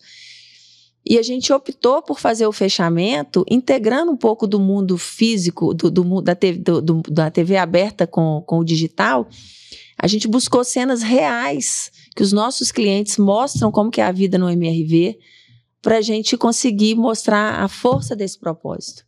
E foi, de todas as 5 entradas, quando a gente mostrou essa verdade, quer dizer, eram cenas muito menos elaboradas do que em estúdio, porque são os clientes fazendo com seus celulares, nas suas redes sociais, a gente teve o nosso maior volume de acesso ao site. Nossa! Deus, é muita experimentação. Muito legal isso. Cara. Muito legal, muito legal. Agora, pegando... Vamos lá, eu não precisa me falar como foi o processo necessariamente na MRV, mas imagino que as pessoas que estão nos assistindo ou nos escutando possam pensar nisso. Uhum. Vamos supor que você pega uma diretoria executiva, o board, o conselho, CEO, super quadrado, beleza? Tá, isso é hipotético, beleza, pessoal? É só para a gente entender o que fazer nessas situações. Tá. Então, exemplo, montadora, né? Você quer fazer uma ação de branding, você quer fazer uma ação anterior aí ao awareness para encher o topo do funil. E aí o dono da montadora, o CEO vai falar, quantos carros você vai vender? Né? Então, no caso da MRV, quantos apartamentos você vai vender se fizer esse Big Brother aí? Sim. E não é isso necessariamente diretamente. Como convencer o CEO, o board, que não entende o poder da presença da marca e que esse resultado não necessariamente ele pode vir muito no curto prazo ou dentro daquele período de fechamento normal de vendas, né? Como fazer nesses casos? É um desafio. Mas assim, eu acho que uma conversa necessária, né? Porque as empresas, elas criaram essa percepção, às vezes, errada, de que marca é uma coisa, performance é outra. E não é verdade, né? Então, assim, marca é o que sustenta a performance. Então, e hoje, o que a gente mais tem é dado de pesquisa, né? Para quem lida com engenheiro, como eu, né? Hoje, o que a gente mais tem é dado de pesquisa de séries históricas que mostram exatamente essa curva nervosa, né? Se eu só faço investimento em performance, põe dinheiro, sobe, tira dinheiro, cai, põe dinheiro, sobe, tira dinheiro, cai. Então, o que vai te permitir um voo de longo prazo é essa sustentação que foi criada pela marca por meio das conexões emocionais que ela conseguiu gerar, por meio das narrativas encantadoras, né? Então a gente precisa trazer os dados para ajudar numa conversa com pessoas extremamente pragmáticas, né? Acho que a gente não pode abandonar o científico, até porque a gente está decidindo pelo científico também. Exato. Né? E uma outra coisa, Rafael, assim, tem que vender. Tem que vender. Então, em algum momento, a gente vai ter que capturar. Nós temos todos os indicadores de marca, né, de crescimento e tal. A gente tem a Provokers que faz, a gente tem RepTrack, até em reputação mexe. A gente tem a própria pesquisa da Globo. Então, isso tudo a gente ficou com o dedo no pulso. O que aumentou de percepção de alguns atributos, né? Eu quero trabalhar um atributo de qualidade. O que melhorou de percepção no meu atributo de qualidade? O que melhorou de percepção no meu atributo de diferenciação? O que melhorou e tal. Então, isso é um indicador muito objetivo que a gente sabe que entrega para o negócio, né? No processo de decisão de compra. O que melhorou de atração de corretor? Porque tem uma coisa aí de marca empregadora, né? O cara fala, nossa, eu quero estar com essa marca. Né? Assim, o que eu consegui? Então, todos esses indicadores, eles foram mapeados e eles são reportados sistematicamente. E agora a gente tem sim o desafio de fazer vender mais. Né? Esse lote, essa safra que veio desse investimento, a gente acompanha essa safra separada das outras para entender, quando eu faço uma estratégia de furar a bolha,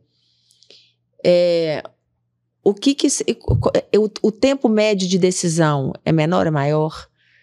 O que eu tenho que fazer aqui em termos de estruturação de nutrição desse lead? Se veio mais gente do que vinha normalmente, como é que eu estruturo minha equipe de vendas para ela dar conta desse lead não ficar esperando muito tempo? Então, assim, é preciso, sim, mostrar os resultados de marca, mostrar os resultados e estar comprometido que isso vai fazer mexer o ponteiro de vendas. Que aula, meus amigos. Não é à toa que está entre as 10 melhores do Brasil. Imagina. Você já respondeu, eu preciso voltar em alguns pontos aqui, porque você já foi respondendo umas coisas que eu acho fascinantes e não é à toa que você está onde você está. Vamos lá. Você trouxe aspectos fundamentais de um business, que é venda, é fazer dinheiro, gerar receita e, consequentemente, você tem o lucro. Sim. O que mais que um CMO precisa em termos de atributo? Porque eu vejo que em alguns casos há uma não credibilidade ao CMO por parte de alguns colegas que olham para o marketing como uma propaganda, uma resolução de um problema pontual. Tem que fazer uma campanha aqui para vender ali. Chama a Alex aqui e ela vai participar somente dessa conversa para fazer uma ação de comunicação e ponto final. Sim. Tudo que você está me falando aqui é muito mais do que isso. Fala para a gente aí, os CMOs, as CMOs e futuros profissionais de marketing, o que essa turma precisa fazer para ter mais prestígio com o board ou com os CEOs? Bom, eu vejo que essa transformação que aconteceu hoje, todos os negócios, em algum momento, ele tem um trecho digital. Né? O nosso negócio é o mais concreto possível, né? Literalmente. Literalmente é o mais concreto possível e a gente tem uma bela parte da jornada que é digital. Então, eu vejo nessa possibilidade de capturar dados, né? De você gerar insights poderosos para o negócio. E nenhuma empresa inteligente vai descartar um insight. Né? Então, assim, eu falo que o líder, ele tem que ter PIC, né? O que é o PIC, né? O P é a preocupação, quer dizer, isso aqui, a taxa Selic. Taxa Selic, o que eu posso fazer para mudar? Nada. Então, não fica gastando seu tempo ali, porque está posta, é essa a taxa, né? O I é de influência, quer dizer, isso aqui não necessariamente está no meu escopo, mas eu tenho informações que eu consigo influenciar quem decide, quem comanda. Então, de que maneira que eu exerço a minha influência interna para ajudar as pessoas a tomar decisões melhores ou, eventualmente, mais conscientes das que elas já tomariam, né?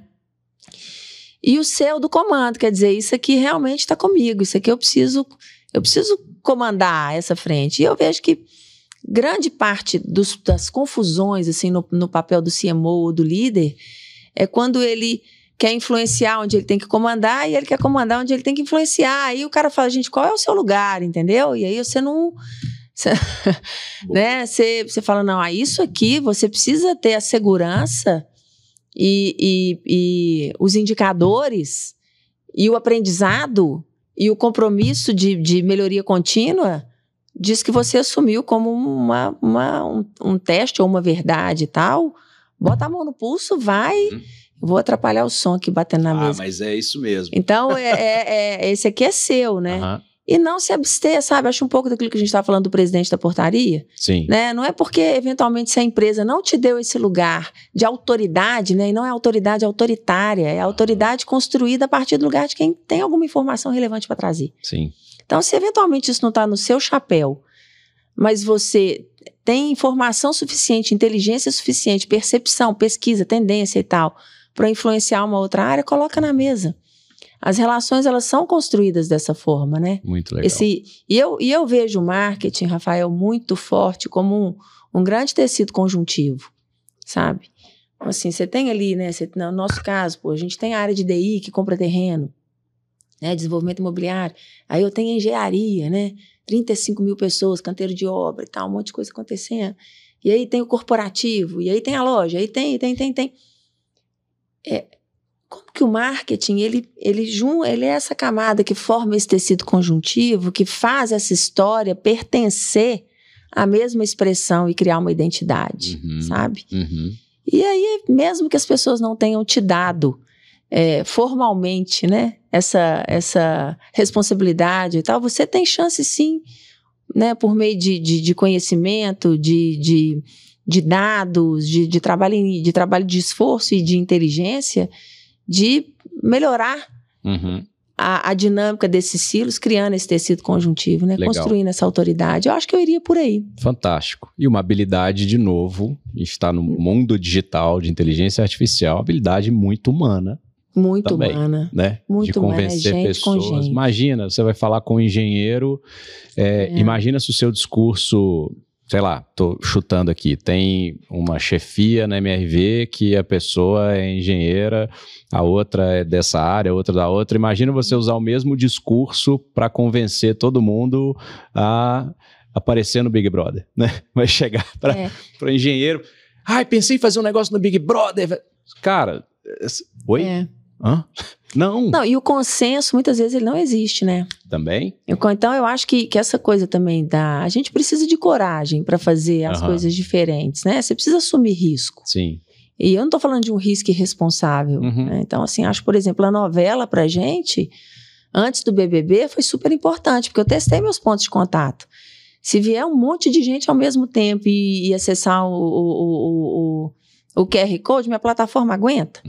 O meu link com a caixa para fazer simulação fica estável.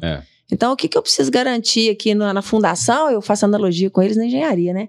O que eu preciso garantir aqui na fundação para poder escalar esse impacto de mensagem, né?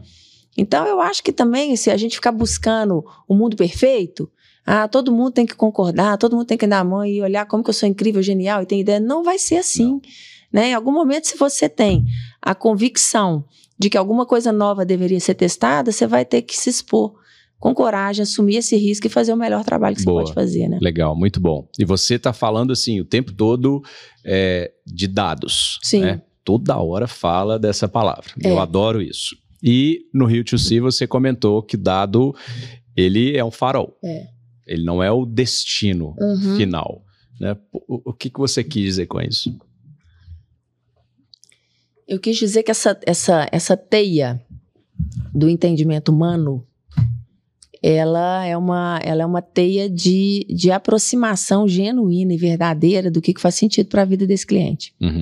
Então, é super cômodo para mim ficar aqui num prédio lindo, na minha cadeira, olhando os dados e decidindo. É super cômodo, né, fazer isso.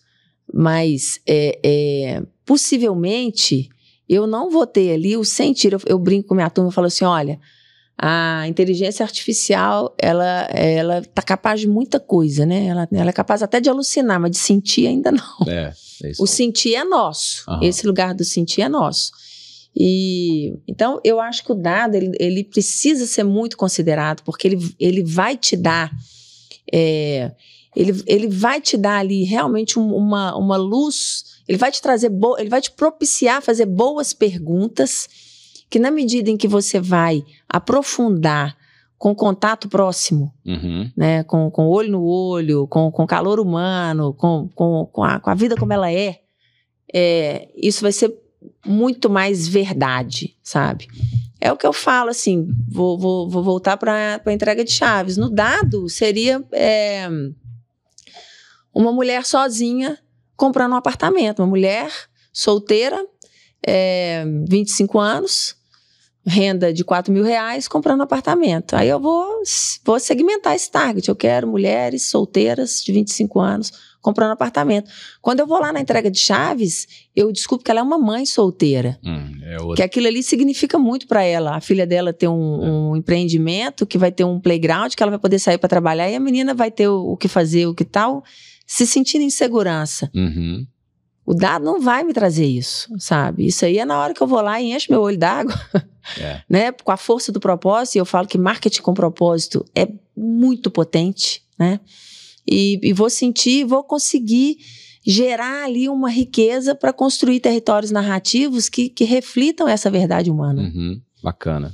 E você já chegou em algum lugar que os dados eram muito zoados, alguma empresa no passado que você não conseguia fazer muita coisa no marketing por conta de terem dados atrapalhados, uma base de dados confusa, ou você... Um bando de dados, né? E não uma base de dados, né? Um bando de dados. E se sim, o que você conseguiu fazer ali para ajudar também organizar. A tecnologia? Como é que acho foi? Que organizar. Já sim. E eu acho que sempre tem espaço para ser melhor essa governança de dados, sabe? Acho que quem acha que está pronto está enganado, né? Você está sempre em construção. Eu acho que tem as camadas, né, Rafael? Poxa, deixa eu pegar, se eu tenho aqui 1000 fontes de dados, como é que eu integro essa base? Como é que eu faço uma deduplicação? Como é que eu higienizo? Sabe, a base? Sim. Assim, você não vai começar voando, né? Você vai começar ali pela fundação mesmo. Deixa eu organizar isso aqui. Agora eu vou começar a criar as minhas hipóteses, né? Eu vou testar hipóteses, vou fazer teste AB, vou por aqui, vou por ali. E aos poucos, né? E aí eu vou... eu tenho um trecho de Guimarães Rosa que eu adoro, que ele fala assim, aos poucos que o escuro fica claro. Olha. Né? E eu acho que é isso. Você fala, nossa, parece um mundo... como é que eu vou me mover? Vai, né? Acho que por aí. Legal. Você falou também da questão da região, do local. Como que você constrói ali um objetivo ali junto com, né, com o CEO, o que quer que seja? Você tem um objetivo de negócio do ano. Sim. Você precisa entregar um resultado geral, obviamente, né? E também um resultado local. Como que você faz se... Sei lá, vou chutar aqui, você me fala se faz sentido ou não, e se não fizer, a gente adequa aqui um pouco a pergunta. Mas às vezes uma região está indo muito além do que você queria, planejou, esperava, e está lindo, maravilhoso. Outra está indo abaixo. No final das contas, você entregou o resultado total, mas uma região ficou abaixo. Sim, é raro, mas acontece muito. Como é que você consegue reagir, ter um poder de reação para entregar um resultado, às vezes, em algum local específico? O que você tem que fazer para tentar melhorar o resultado? Você sabe que eu acho que essa é a grande diferença entre o time corporativo e os times regionais, né? E eu converso isso muito com a minha equipe. Eu falo, quando a gente está aqui no corporativo, a gente tem que entender que nós temos que entregar resultados globais. A gente precisa bater essa meta de 40 mil vendas, 45 mil. A gente tem que fazer isso. Se eventualmente eu turbinar um empreendimento aqui que já está se mostrando incrível e isso vai me ajudar a gerar resultado, turbine. Porque ele vai ajudar no resultado, né? E é a coisa mais comum, às vezes, poxa, a agenda do diretor do Nordeste, o Nordeste é 100% dele. É o meu 30%. Né? Então, é normal que ele me pressione para fazer a agenda dele, a minha agenda. Não significa que eu não estou engajada ali com ele, mas é óbvio que a diferença do olhar corporativo é a visão do todo. Né? Onde é que eu tenho oportunidade? E aí, assim, por exemplo, no meu caso, eu tenho as minhas metas de lead por empreendimento, né? Nem por cidade. E o nosso negócio é agitado, né? A gente faz um lançamento a cada 2 dias, né? Um dia sim, 2 dias não, assim. Um lançamento. Então, é frenético o ritmo. Então, a gente tem as nossas metas por empreendimento, mas a gente também já tem estatisticamente os dados que nos mostram a correlação entre volume total de leads capturados e volume de vendas. Então, é óbvio que eu quero entregar os 25 leads para o corretor de Nova Iguaçu. Mas eu sei que se no final do mês eu fizer 100 mil leads Brasil, aquilo vai chegar no resultado próximo de X, que é o que estatisticamente... Então, eu acho que é o olhar do pequeno, porque também se ele não vender, ele queima caixa, né? Porque eu estou construindo e a gente sabe, já construiu, construção, né? Então precisa, né? A agenda da engenharia e a agenda de vendas, elas têm que andar ali junto, porque senão é um produto que queima caixa. Então, é um pouco do olhar do específico e do todo. É uma conciliação o tempo todo, do específico para o todo. E aí, qual que é o resultado desse mês que me importa mais? É volume. Entendeu? Entendi. Não, é gerar o caixa no empreendimento que está com estoque alto e que está com muita unidade. Vamos fazer um feirão de semi-prontos. Feirão de semi-prontos, tem muito produto que está quase e que eu preciso e tal. Vamos mexer promocionalmente nessa alavanca aqui, porque é ela que vai trazer o resultado que eu preciso fazer dentro do meu balanço, né? Então, eu acho que não tem bala de prata. Sim. Né? O negócio ele é muito vivo E aí o marketing ele tem que ter essa capacidade de se mover de acordo com as respostas que o negócio pede. E uma supervisão, conexão com o negócio mesmo, né? Super. Poxa, você está falando aqui de situações bem diferentes, né? Preciso gerar caixa. Cara, é o dinheiro que tem que entrar agora, né? Então, como que o marketing responde a isso? Preciso construir uma visão de longo prazo. Como que o marketing entra nisso? Preciso fazer tal coisa. Muito legal. E o nosso ciclo, né? O ciclo é muito longo. Recentemente a gente fez um estudo, nós vamos mudar as fachadas dos nossos empreendimentos. A gente fez um estudo de fachada. Fachada é embalagem de produto, né? Fachada a analogia é isso, né? Embalagem de produto. E a gente chegou num resultado, né? Ouvimos clientes, vimos o que faz sentido, não sei o quê. Chegamos num resultado incrível, até para responder também para o atributo de diferenciação, tem muita coisa envolvida. A gente vai ver essa fachada aplicada daqui 2 anos. Né? Então a gente resolveu agora, mas é um ciclo longo, porque você compra o terreno, aí você faz o projeto, aí você aprova o projeto, aí você começa e tal. Então, na melhor das hipóteses, eu vou ver essa fachada aplicada daqui 2 anos. Meu Deus. Então, assim, é uma visão que a gente constrói por longo prazo, mas o dedo no pulso do que eu posso fazer agora para mover esse resultado, ele é constante. Entendi. E falando sobre escutar o cliente, recentemente o público pediu aí um sorteio de um apartamento e vocês fizeram isso.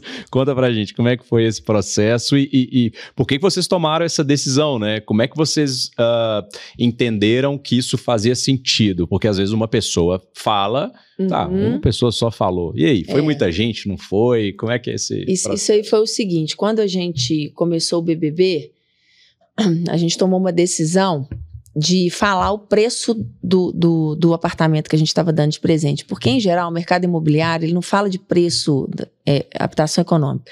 Ele fala parcela. Parcelas a partir de... A gente nunca tinha, a não ser no digital, a gente nunca tinha testado em mídia de massa, assim, pesadona, falar preço de produto. E a gente decidiu, a tal da coragem, né? Olha. A gente decidiu fazer isso. E aí a gente falou, poxa, participar, Aline, você acaba de ganhar um apartamento de 260 mil. E o que a gente, o nosso time, nossas squads, né, de redes sociais, né, de social, que estava ali na escuta social o tempo inteiro, né, 24 horas, 7x7, o que a gente mais ouviu de conversa dentro das redes sociais? Foram 2 frentes. Primeiro, existe apartamento de 260 mil? Foi a coisa que mais rolou. E eu vou te falar a oportunidade que isso trouxe pra gente. E segundo, MRV, eu também quero o meu, dá um pra mim. São as 2 coisas mais recorrentes nas conversas sociais. As 2. Então, da primeira, o que a gente fez? Foi interessante, porque nós temos uma comunidade de clientes. As pessoas compram um apartamento da MRV e aí elas criam um perfil nas redes sociais para falar como é morar no MRV. Um vira professor de financiamento, o outro de do it yourself, né? Como que eu decoro meu apartamento. Então, são vários. Hoje a gente tem 1000 perfis, próximo de 1000 perfis. Eles criam assim, @AP1203, @AP e tal. São vários arrobas e eles vão contando como que é viver. É orgânico isso. Caramba. Então, é uma comunidade de clientes, né? A gente chama da nossa comunidade de vizinhos, assim. Uau! E quando as pessoas começaram a perguntar e conjecturar, apartamento de 260 mil deve ser minúsculo.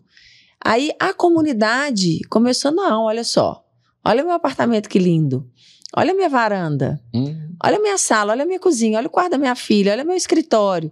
A comunidade, e a gente terminou o BBB como a 3ª marca mais comentada positivamente nas redes sociais. Foi incrível, com a força dessa comunidade. Então, isso gerou gatilhos para a comunidade participar, né? Não foi só a gente, sabe? A gente falando da gente, né? E o segundo veio disso, assim, como as pessoas, MRV também quero o meu sonho, MRV, dá um AP para mim, veio muito recorrente. A gente falou, vamos fazer lead. Essa galera toda que tá pedindo para ganhar, vamos trazer pro funil. E vamos entender, vamos fazer simulação e tal, e a gente fez. E gerou um volume muito significativo de acesso ao QR Code. Desses, 68% com perfil para comprar. Nossa! Então a gente capturou. A hora que a gente faz o custo por lead, né, o preço do AP dividido pelo número de leads que eu trouxe, foi um super otimizado, sabe? Legal. Então, eu acho que é essas atenções, assim, né? O que a marca pode estar a partir das escutas, né? Porque tem escuta pessoal, a escuta social que ela pode gerar de oportunidade para ela performar melhor. Sim. Então, a história a gente sorteou e foi bacana demais, porque quem ganhou o apartamento foi um cliente de renda de R$ 2.600, R$ 2.800, estava fazendo um baita sacrifício. Que legal. E ficou super emocionado e a gente se emociona junto. Nossa. Foi muito legal. Muito bacana, muito legal. Você falou de custo por lead. Quais são as métricas que você precisa acompanhar constantemente, que você não abre mão, tem que olhar lá no dashboard constantemente? Custo por lead, custo de aquisição, volume, né? Assim, qual que é o volume de leads que eu estou entregando por corretor? E conversão, por mais que esse funil, do jeito que a gente olha, ele não existe, né? Porque o funil ele não é tão lógico assim, né? Sim. A jornada ela não é linear, né? Porque a gente olha o funil. Virou lead, enviou o documento, teve crédito aprovado, assinou, ganhou. Então, a nossa lógica ela é super cartesiana. Sim. E a jornada não, né? Mas ainda é o melhor jeito que a gente tem para ver. Então, eu sei na teoria que o funil não é tão cartesiano assim, mas na prática é o jeito melhor que eu ainda consigo medir. Então, a gente mede todas essas etapas de conversão, elas são acompanhadas rigorosamente todos os dias, por regional. Então, eu já sei, assim, se eu tiver um volume maior de simulação, que aquilo tende a bater a meta da regional, sim ou não. E aí a gente tem os faróis, né? Então, esse empreendimento tá abaixo, esse empreendimento tá surpreendendo, esse tal. A gente mede, por exemplo, como eu tenho uma base de dados hoje muito grande, né? Assim, a gente tem 8 milhões de pessoas no nosso CRM, CPFs únicos que sonham com AP. A forma que a gente tem muito de equilibrar é assim, poxa, se eu tenho que trabalhar tantas cidades, mas nessa cidade eu já tenho dentro de casa, eu vou pescar no aquário, né? Eu não vou pescar em mar aberto. Então, a minha própria base aqui já diminui a minha necessidade de pescar tanto em mar aberto, o que me permite, numa cidade como São Paulo, que tem um lead mais caro, eu puxar o custo por lead para cima, porque na média eu vou conseguir finalizar o mês dentro ali do que precisa ser. Engenharia. Muito legal. Quando você tem ali uma região específica, um empreendimento, o que quer que seja, poxa, já tudo indica que eu vou bater a meta, e esse aqui tudo indica que eu não vou bater a meta. Como é que você usa a tecnologia ao seu favor para que não seja um processo tão manual, por exemplo, você investir em performance, você fazer uma ação específica com corretores numa região? Como que você toma decisão rapidamente para deslocar, às vezes, investimento de um lugar para o outro para que você bata a meta em todos os lugares? A gente tem uma experiência, né, acumulada de tanta coisa que a gente já testou e aprendeu. Eu tenho um time que cuida especificamente dessa frente varejo, que eu chamo, a gente nomeou de COR, que é o Core Operation Marketing. Então, entre todas as verticais de marketing, esse time é o que faz a interação, né, de todas as frentes. E esse time, ele tem autonomia para mexer nos potes, tá? Esse time tem autonomia para mexer nos potes na medida em que ele entendeu que tem um produto aqui que está precisando de mais ajuda do que outro. E a gente tem ali a nossa cesta de ações que a gente aciona ou não, dependendo da necessidade, que são, mandar um SMS é mais caro que mandar um e-mail. Então, quanto que eu vou precisar mandar o SMS ao invés de mandar o e-mail? Eu vou fazer uma visita à obra, que é um negócio super legal, que os clientes adoram, né? Porque eles veem que o empreendimento está avançando e tal, mas eu tenho que ter um café, eu tenho que colocar toda a minha equipe de segurança, deixando o empreendimento, porque ninguém pode correr risco visitando obra. Então, eu tenho que ter um check com a equipe de segurança, aí normalmente a gente paralisa a obra para poder fazer um negócio. Então, tem os níveis de complexidade para cada ação que eu tenho para intensificar a descida de venda no funil.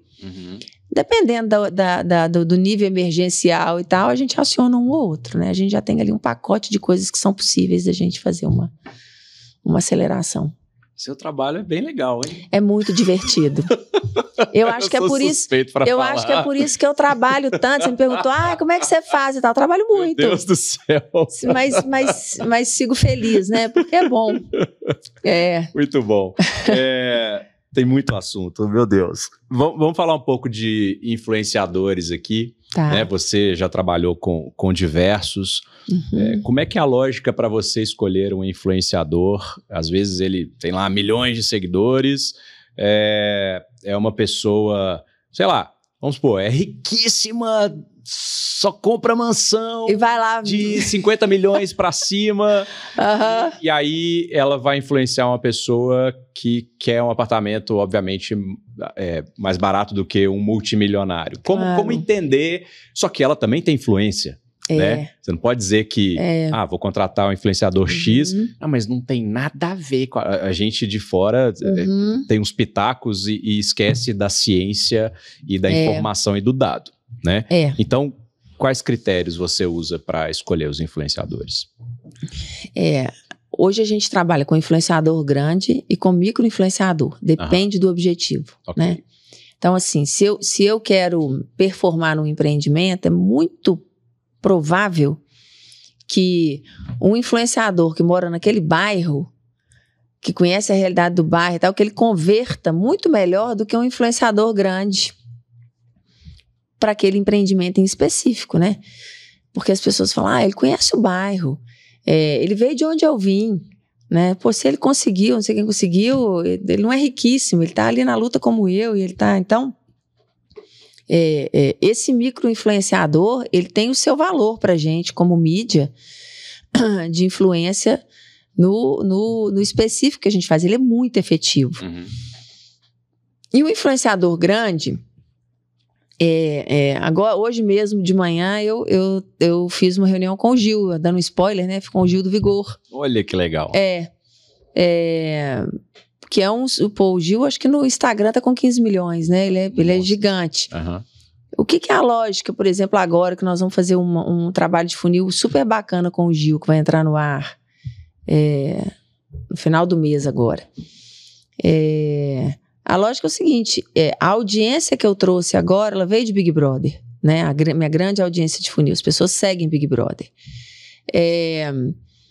Na lógica entre razão e emoção, o Gil, ele fala tanto com emoção, com aquele jeito espontâneo, ele é economista, né? Então ele tem um lugar ali que sabe falar com o povo sobre economia sem falar de variação de taxas e etc, né? De um jeito mais próximo, mais fluido, mais simples.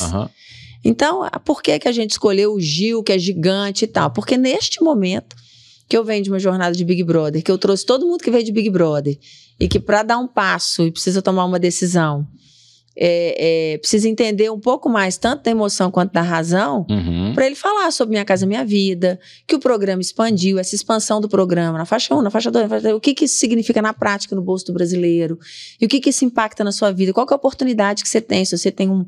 Então, a escolha, ela depende muito do tipo de mensagem e do momento que a gente está vivendo, de acordo com... Legal.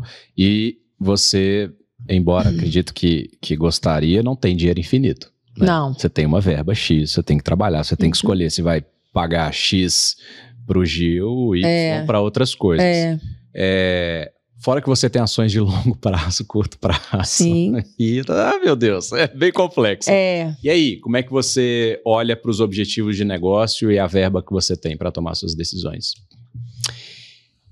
Isso, em geral, a gente faz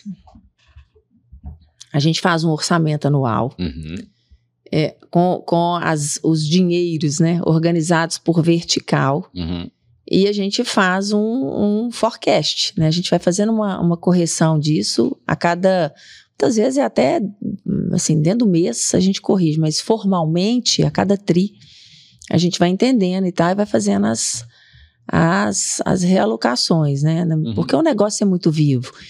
E ainda não tem esse nível de assertividade. Eventualmente eu estou esperando um habite, um alvará, um não sei o que sair no mês, não saiu do outro empreendimento que a gente achou que ia sair daqui 3 meses, saiu. Aquele lançamento fura fila e o outro atrasa, né? Um está em São Paulo, o outro está em Manaus. Então, isso é do negócio, isso funciona assim. Então, o que a gente faz é ir acompanhando os indicadores. Nas células de negócio que demandam uma decisão mais rápida, gestões que são capazes de ter autonomia de fazer essa mexida e que prestam conta depois sobre as decisões que elas tomaram. Exatamente. Autonomia tem que ter, mas obviamente com responsabilidade. Com responsabilidade, é isso mesmo. Você, com tanta bagagem, tanto conhecimento, sempre se considera e fala, né, sobre refletir, sobre ser uma aprendiz, sempre se colocando nesse papel aí de aluna, né?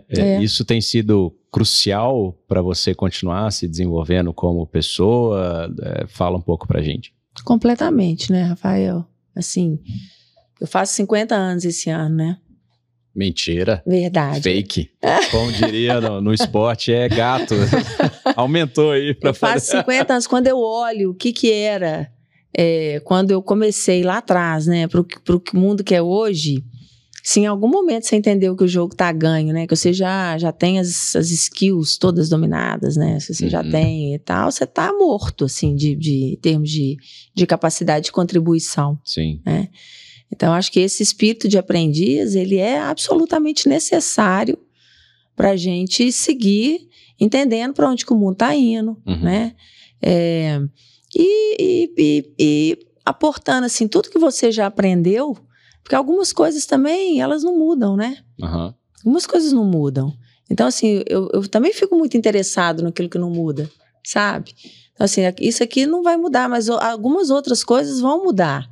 E se a gente não mantiver essa paixão por aprender, né, esse espírito aberto, essa humildade mesmo de falar, poxa, né, as coisas estão acontecendo numa velocidade caótica, né?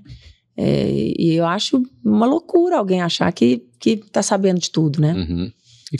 Tem até o que a gente não sabe que não sabe, né? Exatamente. Eu fico muito interessada, assim, o que eu não sei que eu não sei, né? Então, que é o pior, né? Cara, mas ele existe, né? O que eu não sei que eu não sei. Então, acho que eu tenho tido a oportunidade de participar de algumas comunidades de CMOs que me ajudam muito nesse entendimento desse espectro de possibilidades, se eu estou enxergando todos eles, né? Alguém manda uma pesquisa, o outro fala, eu estou fazendo isso, eu falo, nossa, nem estava olhando para isso, ele já está olhando, já está fazendo, então estou atrasada, estou comendo poeira, como que eu acelero? Poxa, nisso aqui eu estou entendendo que eu estou até um pouco mais à frente. Então, eu acho que a gente tem que manter esse nível de estresse, de atenção, trabalhando para essa evolução, né, no aprendizado ao longo da carreira. Você falou dessa comunidade, como mais que você aprende? O que você faz aí no seu dia a dia? Aqui eu estou aprendendo, né? Porque toda vez que você me pergunta, eu sou obrigada a pensar. E eu aprendo muito, assim, conversando, né? Muito, assim. Acho esse momento aqui, para mim, é um momento super de aprendizado, que eu falo e me escuto, né? Acho que essa troca dentro dessas comunidades, ela para mim tem feito muito sentido, tem sido muito legal. Eu gosto muito dos cursos de curta duração, porque essa jornada mais longa, ela tem uma profundidade super interessante, mas ela demanda, às vezes, um tempo que eu não tenho, né?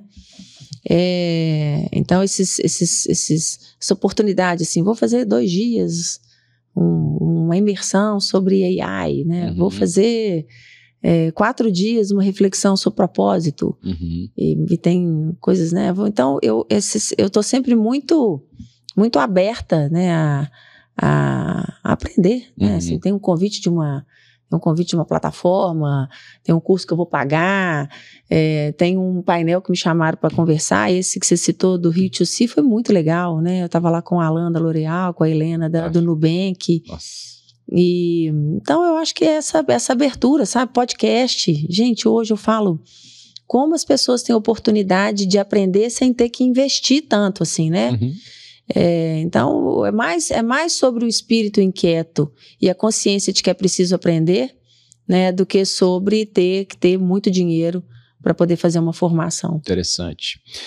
E o que você assim, você falou dos cursos de curta duração e tal, tem alguma coisa super legal recentemente que você fez, ou algum livro, ou o que quer que seja que te chamou muita atenção, que você pode indicar para a turma?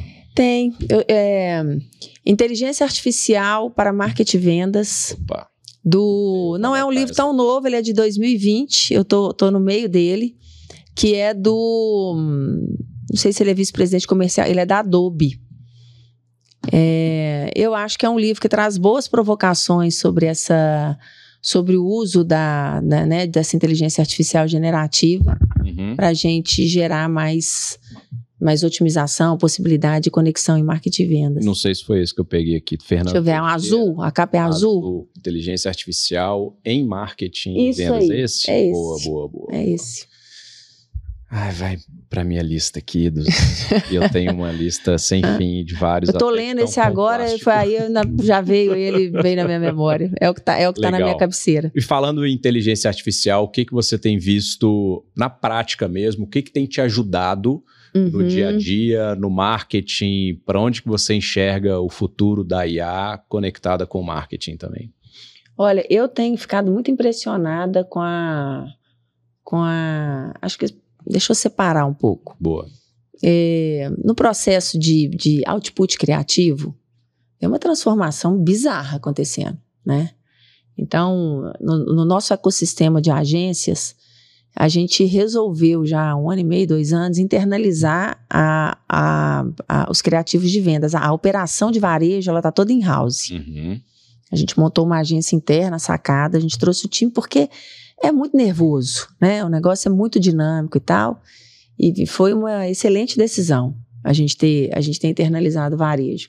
O que não nos faz abrir mão das agências que nos apoiam, né? Da DM9, que é a nossa agência de marca, da Media Monks, que é a nossa agência de performance, e várias outras agências que orbitam ali, que a gente fica com esse desafio de orquestração, né?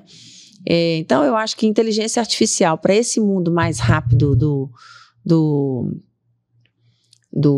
da fazeção, porque a fazeção existe, sim, né? Sim. Ela vem trazer ali uma escalabilidade, uma velocidade que precisa ser considerada, né? E aí eu acho que entra uma série de discussões para além disso, né? De responsabilidade sobre isso, né?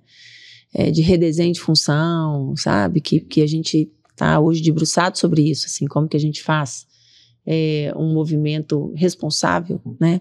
Com toda a potência que essas ferramentas trazem de transformar a operação.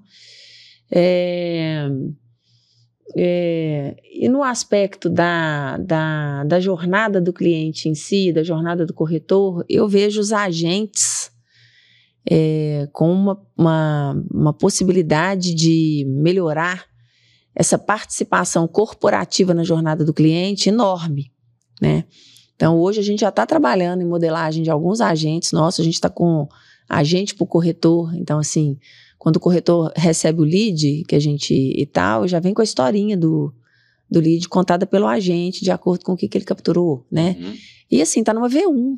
A hora que a gente fala, gente, isso aqui é V1, já é muito bom. O que isso aqui tem de possibilidade para ser, né? E da integração desses agentes, sabe? E vejo, assim,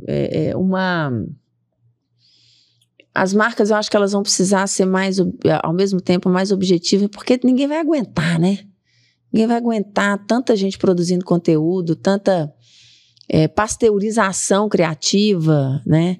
Então, eu acho que esse é um outro desafio das marcas, assim, de como que elas dão uma velocidade. Hoje eu estou trabalhando, por exemplo, num GPT para o meu time de GTMs, né? Os times de marketing que ficam na ponta, porque eu tenho uma camada que ele não pode mexer, né? De venda do produto, os aspectos técnicos, as especificações, sim, o storytelling do produto e tal, aquilo ali ele não pode mexer, mas outras, que ele vai lá, aqui não é varanda, aqui é balcão, sei lá, ele tem um espaço ali criativo que se eu coloco isso no GPT, ele vai conseguir trazer essa regionalização de um jeito muito mais rápido, sim, e muito mais interessante do que a marca longe falando, né? Então, nós estamos aprendendo, mas a gente já enxerga muita oportunidade de participar mais na jornada do cliente a partir dessas inteligências aí generativas. Como que um profissional de marketing decide internalizar ou contratar uma agência? E qual que é melhor? Eu acho que toda decisão você tem uma coisa que você ganha, outra coisa que você não perde, né? No nosso caso, no caso da MRV, eu decidi ficar com as duas coisas, né? Eu tenho muita clareza, por exemplo, quando a gente tem a oportunidade de sentar com o time da DM9, para que eles oxigenem o nosso processo criativo, né? Porque eles estão ali vivendo desafios de muitas marcas e testando muita coisa. Várias indústrias e tal. Então, sem estar tão contaminado pela pressão de curto prazo como eu fico, por exemplo, né? Por mais que a gente leve isso para o briefing, existe um distanciamento natural, porque eles não estão ali nos corredores o dia inteiro, né? E tal. Então, eu acho que essa riqueza da experimentação e de múltiplas inteligências que estão ali na agência, né? Elas nos ajudam, poxa, a contribuição da DM9 para a gente ter feito tudo que a gente fez nos últimos períodos é incrível, né? E eu acho que essa é uma inteligência necessária para os times de marketing, entender os times de agência como os times próprios, né? Não tem nós e eles, né? São times próprios, assim. Então, você pegar uma agência com uma capacidade de te desafiar e dar ordem para ela executar o que você pensou, você não está fazendo o melhor uso do recurso, né? Humano, financeiro, de tempo, de nenhum deles, né? Então, eu acho que essa maturidade para construir governança criativa, né, e potência de marca, respeitando que existe inteligência dos dois lados, é básico para você ter uma agência fora de casa, né? Sim. E vejo os nossos times aprendendo o tempo inteiro e ensinando o tempo inteiro, né? São professores e alunos o tempo todo. A agência interna, no nosso caso, que de fato a gente tem um varejo muito grande, ela me dá muita velocidade, sabe? E existe um desafio, né, Rafael? Porque hoje, aquela lógica do passado de desdobramento, ela acabou, né? Porque antes era assim, né? Vou criar um conceito, agora desdobra, né? Desdobra para o outdoor, desdobra para o Instagram. Não é mais, cada plataforma tem a sua linguagem. Então, isso aumentou muito o volume de coisas nativas que precisam ser feitas. Isso é muito dinâmico. Isso é muito dinâmico. E ainda mais com a indústria de creator, né? Então, como que eu não vou contratar um creator para ele falar o meu texto, né? Para ele colocar e tal, mas eu tenho um time aqui que entende tanto do negócio que vai fazer rapidamente ali aquele alinhamento com o creator, vai fazer ali um check de mensagem, e aquilo vai subir com linguagem nativa para cada uma das plataformas, sabe? Legal. Então, eu acho que a complexidade, ela tem nos exigido trabalhar com os dois modelos, sabe? Assim, no nosso caso, são muitas cidades, né? São muitos empreendimentos, são muitas variáveis e tal. A house, para ter esse dinamismo, para ter essa velocidade e essa capacidade de entender, sair da lógica de desdobramento, né, e ir pro briefing nativo por plataforma, e as outras agências como Media Monks nos desafiando a outros modelos de entender performance, a DM9 nos desafiando como marca, a gente sai desses processos todos muito mais inteligentes, né, com muito mais capacidade de fazer melhores escolhas, sabe? A sintonia aqui tá boa, porque era exatamente a próxima pergunta que eu ia fazer sobre essa questão de replicar campanha, que era coisa do passado. Eu ia entrar no universo de social, mas a gente pode até abrir um pouco mais. Quando a gente olha pro Instagram é um jeito, olha pro TikTok é outro, às vezes você vai olhar para um Shorts no YouTube, ele pode ser outro. E esse mundo do social, ele vem explodindo, né, Alexia? Sim. Assim, vamos falar um pouco sobre isso, né? Como é que você olha aí para os objetivos, né, de negócio, alinhados aí ao que cada plataforma tem como característica. Tá bom. E como que você consegue ter essa agilidade para poder falar de diferentes línguas aqui de cada plataforma, né? Sim. Às vezes você está lá no LinkedIn como marca empregadora, aí lançou como influenciador no TikTok, mas decidiu que esse vídeo não vai para o YouTube Shorts. E aí, como é que você está lidando com tanta coisa dentro do social?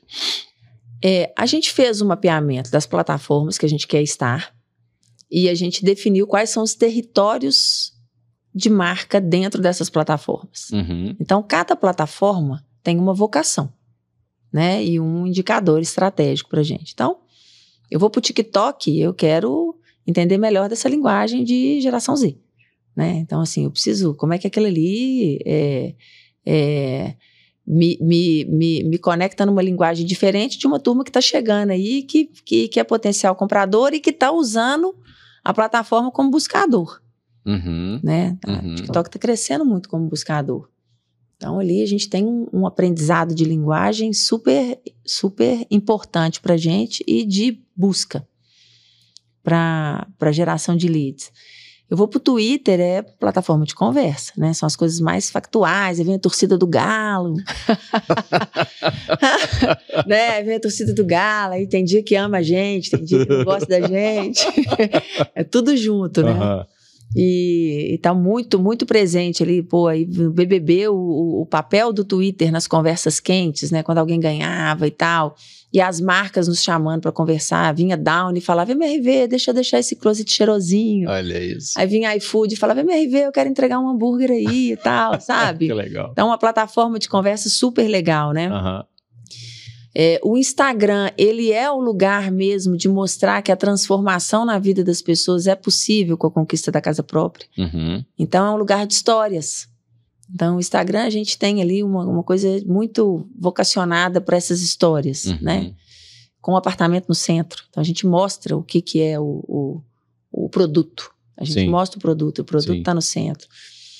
E assim vai, né? Eu poderia ir discorrendo aqui um por um, né? Qual que é o papel do YouTube como marca educadora, né? Eu tenho mais possibilidade de fazer filmes sobre financiamento, sobre Minha Casa Minha Vida e tal. Então, as webséries que a gente quer fazer sobre as nossas iniciativas relacionadas a impacto, né? Que, poxa, a gente tem projetos incríveis na MRV, nessa linha de ESG.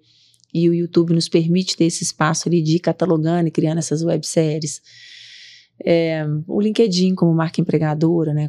Qual perfil responde para o quê? Então, a gente tem um mapeamento do papel de cada uma das plataformas, a gente entende que as criações são nativas, não é uma lógica de desdobramento para você conseguir ter atenção, porque senão a atenção vai embora, porque fica esquisito.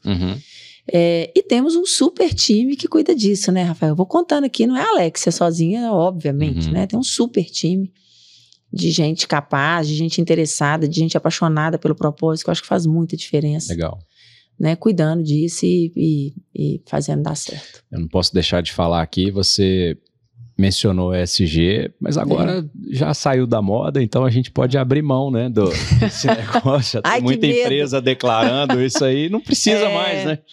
Enfim, é um besterol danado.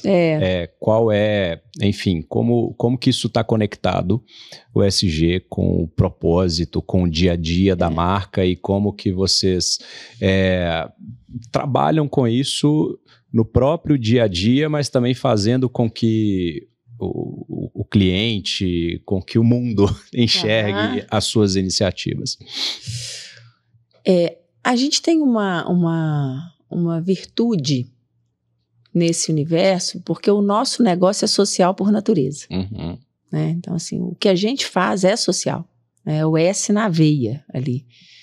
Um dos maiores desafios do Brasil é déficit habitacional, né? E a gente, se a gente considerar a área urbana, 1 a cada 115 brasileiros mora no MRV.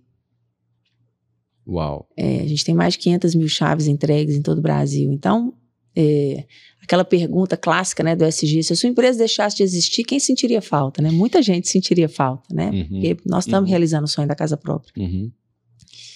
De um jeito muito bonito, né? De um jeito muito responsável e tal, que eu acho que faz toda a diferença. Então, pra gente não existe esse negócio de modinho. O que a gente faz é super social, né?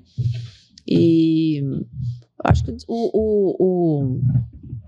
existem outras frentes, né, de importantes para a gente também. Por exemplo, a gente tem um trabalho que nós estamos até concorrendo agora em Cannes. A gente chamou de Building Futures, né, Construindo o Futuro, que chama Escola Nota 10, o nome original é Escola Nota 10, porque nós temos hoje em torno de 35 mil pessoas trabalhando em canteiro de obra. Uau! E quando a pessoa entra no nosso canteiro e ela é analfabeta, ela é alfabetizada no canteiro. A gente transforma a construção em uma escola, né? E isso é incrível, é super transformador e tem a ver com o que a gente fala, que é transformar a vida das pessoas, né, por outra vertente. Então, nesse projeto, a gente alfabetizou quase 6 mil pessoas em canteiro de obra. É lindíssimo. A pessoa chega... Não é só sobre o morador, né? O cliente que eu quero vender. Não. Né? E sabe o que é lindo? Porque, assim, quando a gente conta para o cliente, essa chave desse apartamento que você está recebendo agora, antes disso aqui ser a sua casa, foi uma escola. E, olha, essas pessoas foram alfabetizadas e a gente coloca uma cartinha para o cliente, feita pelo próprio punho de quem foi alfabetizado. Então, Rafael, parabéns, você está recebendo a chave aqui, tem muito significado para mim onde você está vindo morar, porque é aqui que eu aprendi a ler e escrever. Então, é lindo quando a gente consegue pegar uma coisa que a gente faz e sabe falar sobre ela com verdade, né? Então, a gente aproveita os tapumes, que a gente já tem que fazer tapume. E aí a gente fala, pô, aqui funciona uma escola nota 10, bota o QR Code, as pessoas vão acessar e tal. Então, desde questões climáticas, né, que são super importantes, até as mais próximas ali do coração do negócio, que é o canteiro de obra, a gente vai mapeando as iniciativas para a gente conseguir colocar, gerar uma percepção na sociedade sobre o que é esse DNA da companhia. Olha, eu gostaria de ficar mais 2, 3, 4 horas aqui conversando, mas o nosso tempo se esgotou. Eu queria, assim, cara, a Alexia comentou, né, sobre escutar podcast, sobre você aprender de diferentes formas. Isso aqui para mim, não desmerecendo, obviamente, cursos e de longa duração e etc, mas você tem que assistir isso aqui pelo menos umas 5 vezes, cara, porque o que tem de insight, o que tem de ideia que você pode implementar para o seu negócio. E não interessa, você pode ter milhões por ano em verba ou milhares, centenas de milhares. Você precisa pegar aqui a essência do que foi falado, né? Muito de olhar para o cliente, é uma marca humana que se preocupa com o ambiente ao seu redor, que olha para a tecnologia, que olha para a inovação, que olha para time, que trabalha com cultura. Isso aqui não precisa de milhões para você fazer isso, não. Então, olha, isso para mim, no meu dia a dia, Alex, é uma das coisas que eu mais adoro fazer hoje em dia, porque cada vez que eu converso com alguém aqui, eu falo, meu Deus, tá? Eu fico com dor de cabeça no final, preciso de uma Neuza ali, que eu sempre lanço mão, mas para mim é o melhor sinal. Eu tô queimando aqui e pensando, cara, mas isso pode surgir disso, então, pô, que legal, aprendi, então isso aqui eu posso fazer. Então, poxa, muito obrigado, foi uma aula de ao vivo, de negócio. Parabéns por ser a executiva que você é, por ter chegado onde você chegou. Obrigada. E MRV, o trabalho fantástico, não é à toa que vocês estão atingindo esses resultados que vocês estão, por conta de todo esse contexto aqui que você me disse. Esse resultado é consequência de tudo isso junto. De um time gigante, né? Engajado. Boa. Construindo futuros melhores, né? Isso, exato. Obrigado demais. Obrigado, foi um prazer estar aqui. Adorei nossa conversa. A hora que você chamar de novo, eu tô de volta. Maravilha. Obrigado, pessoal. Obrigada, gente. Um abraço.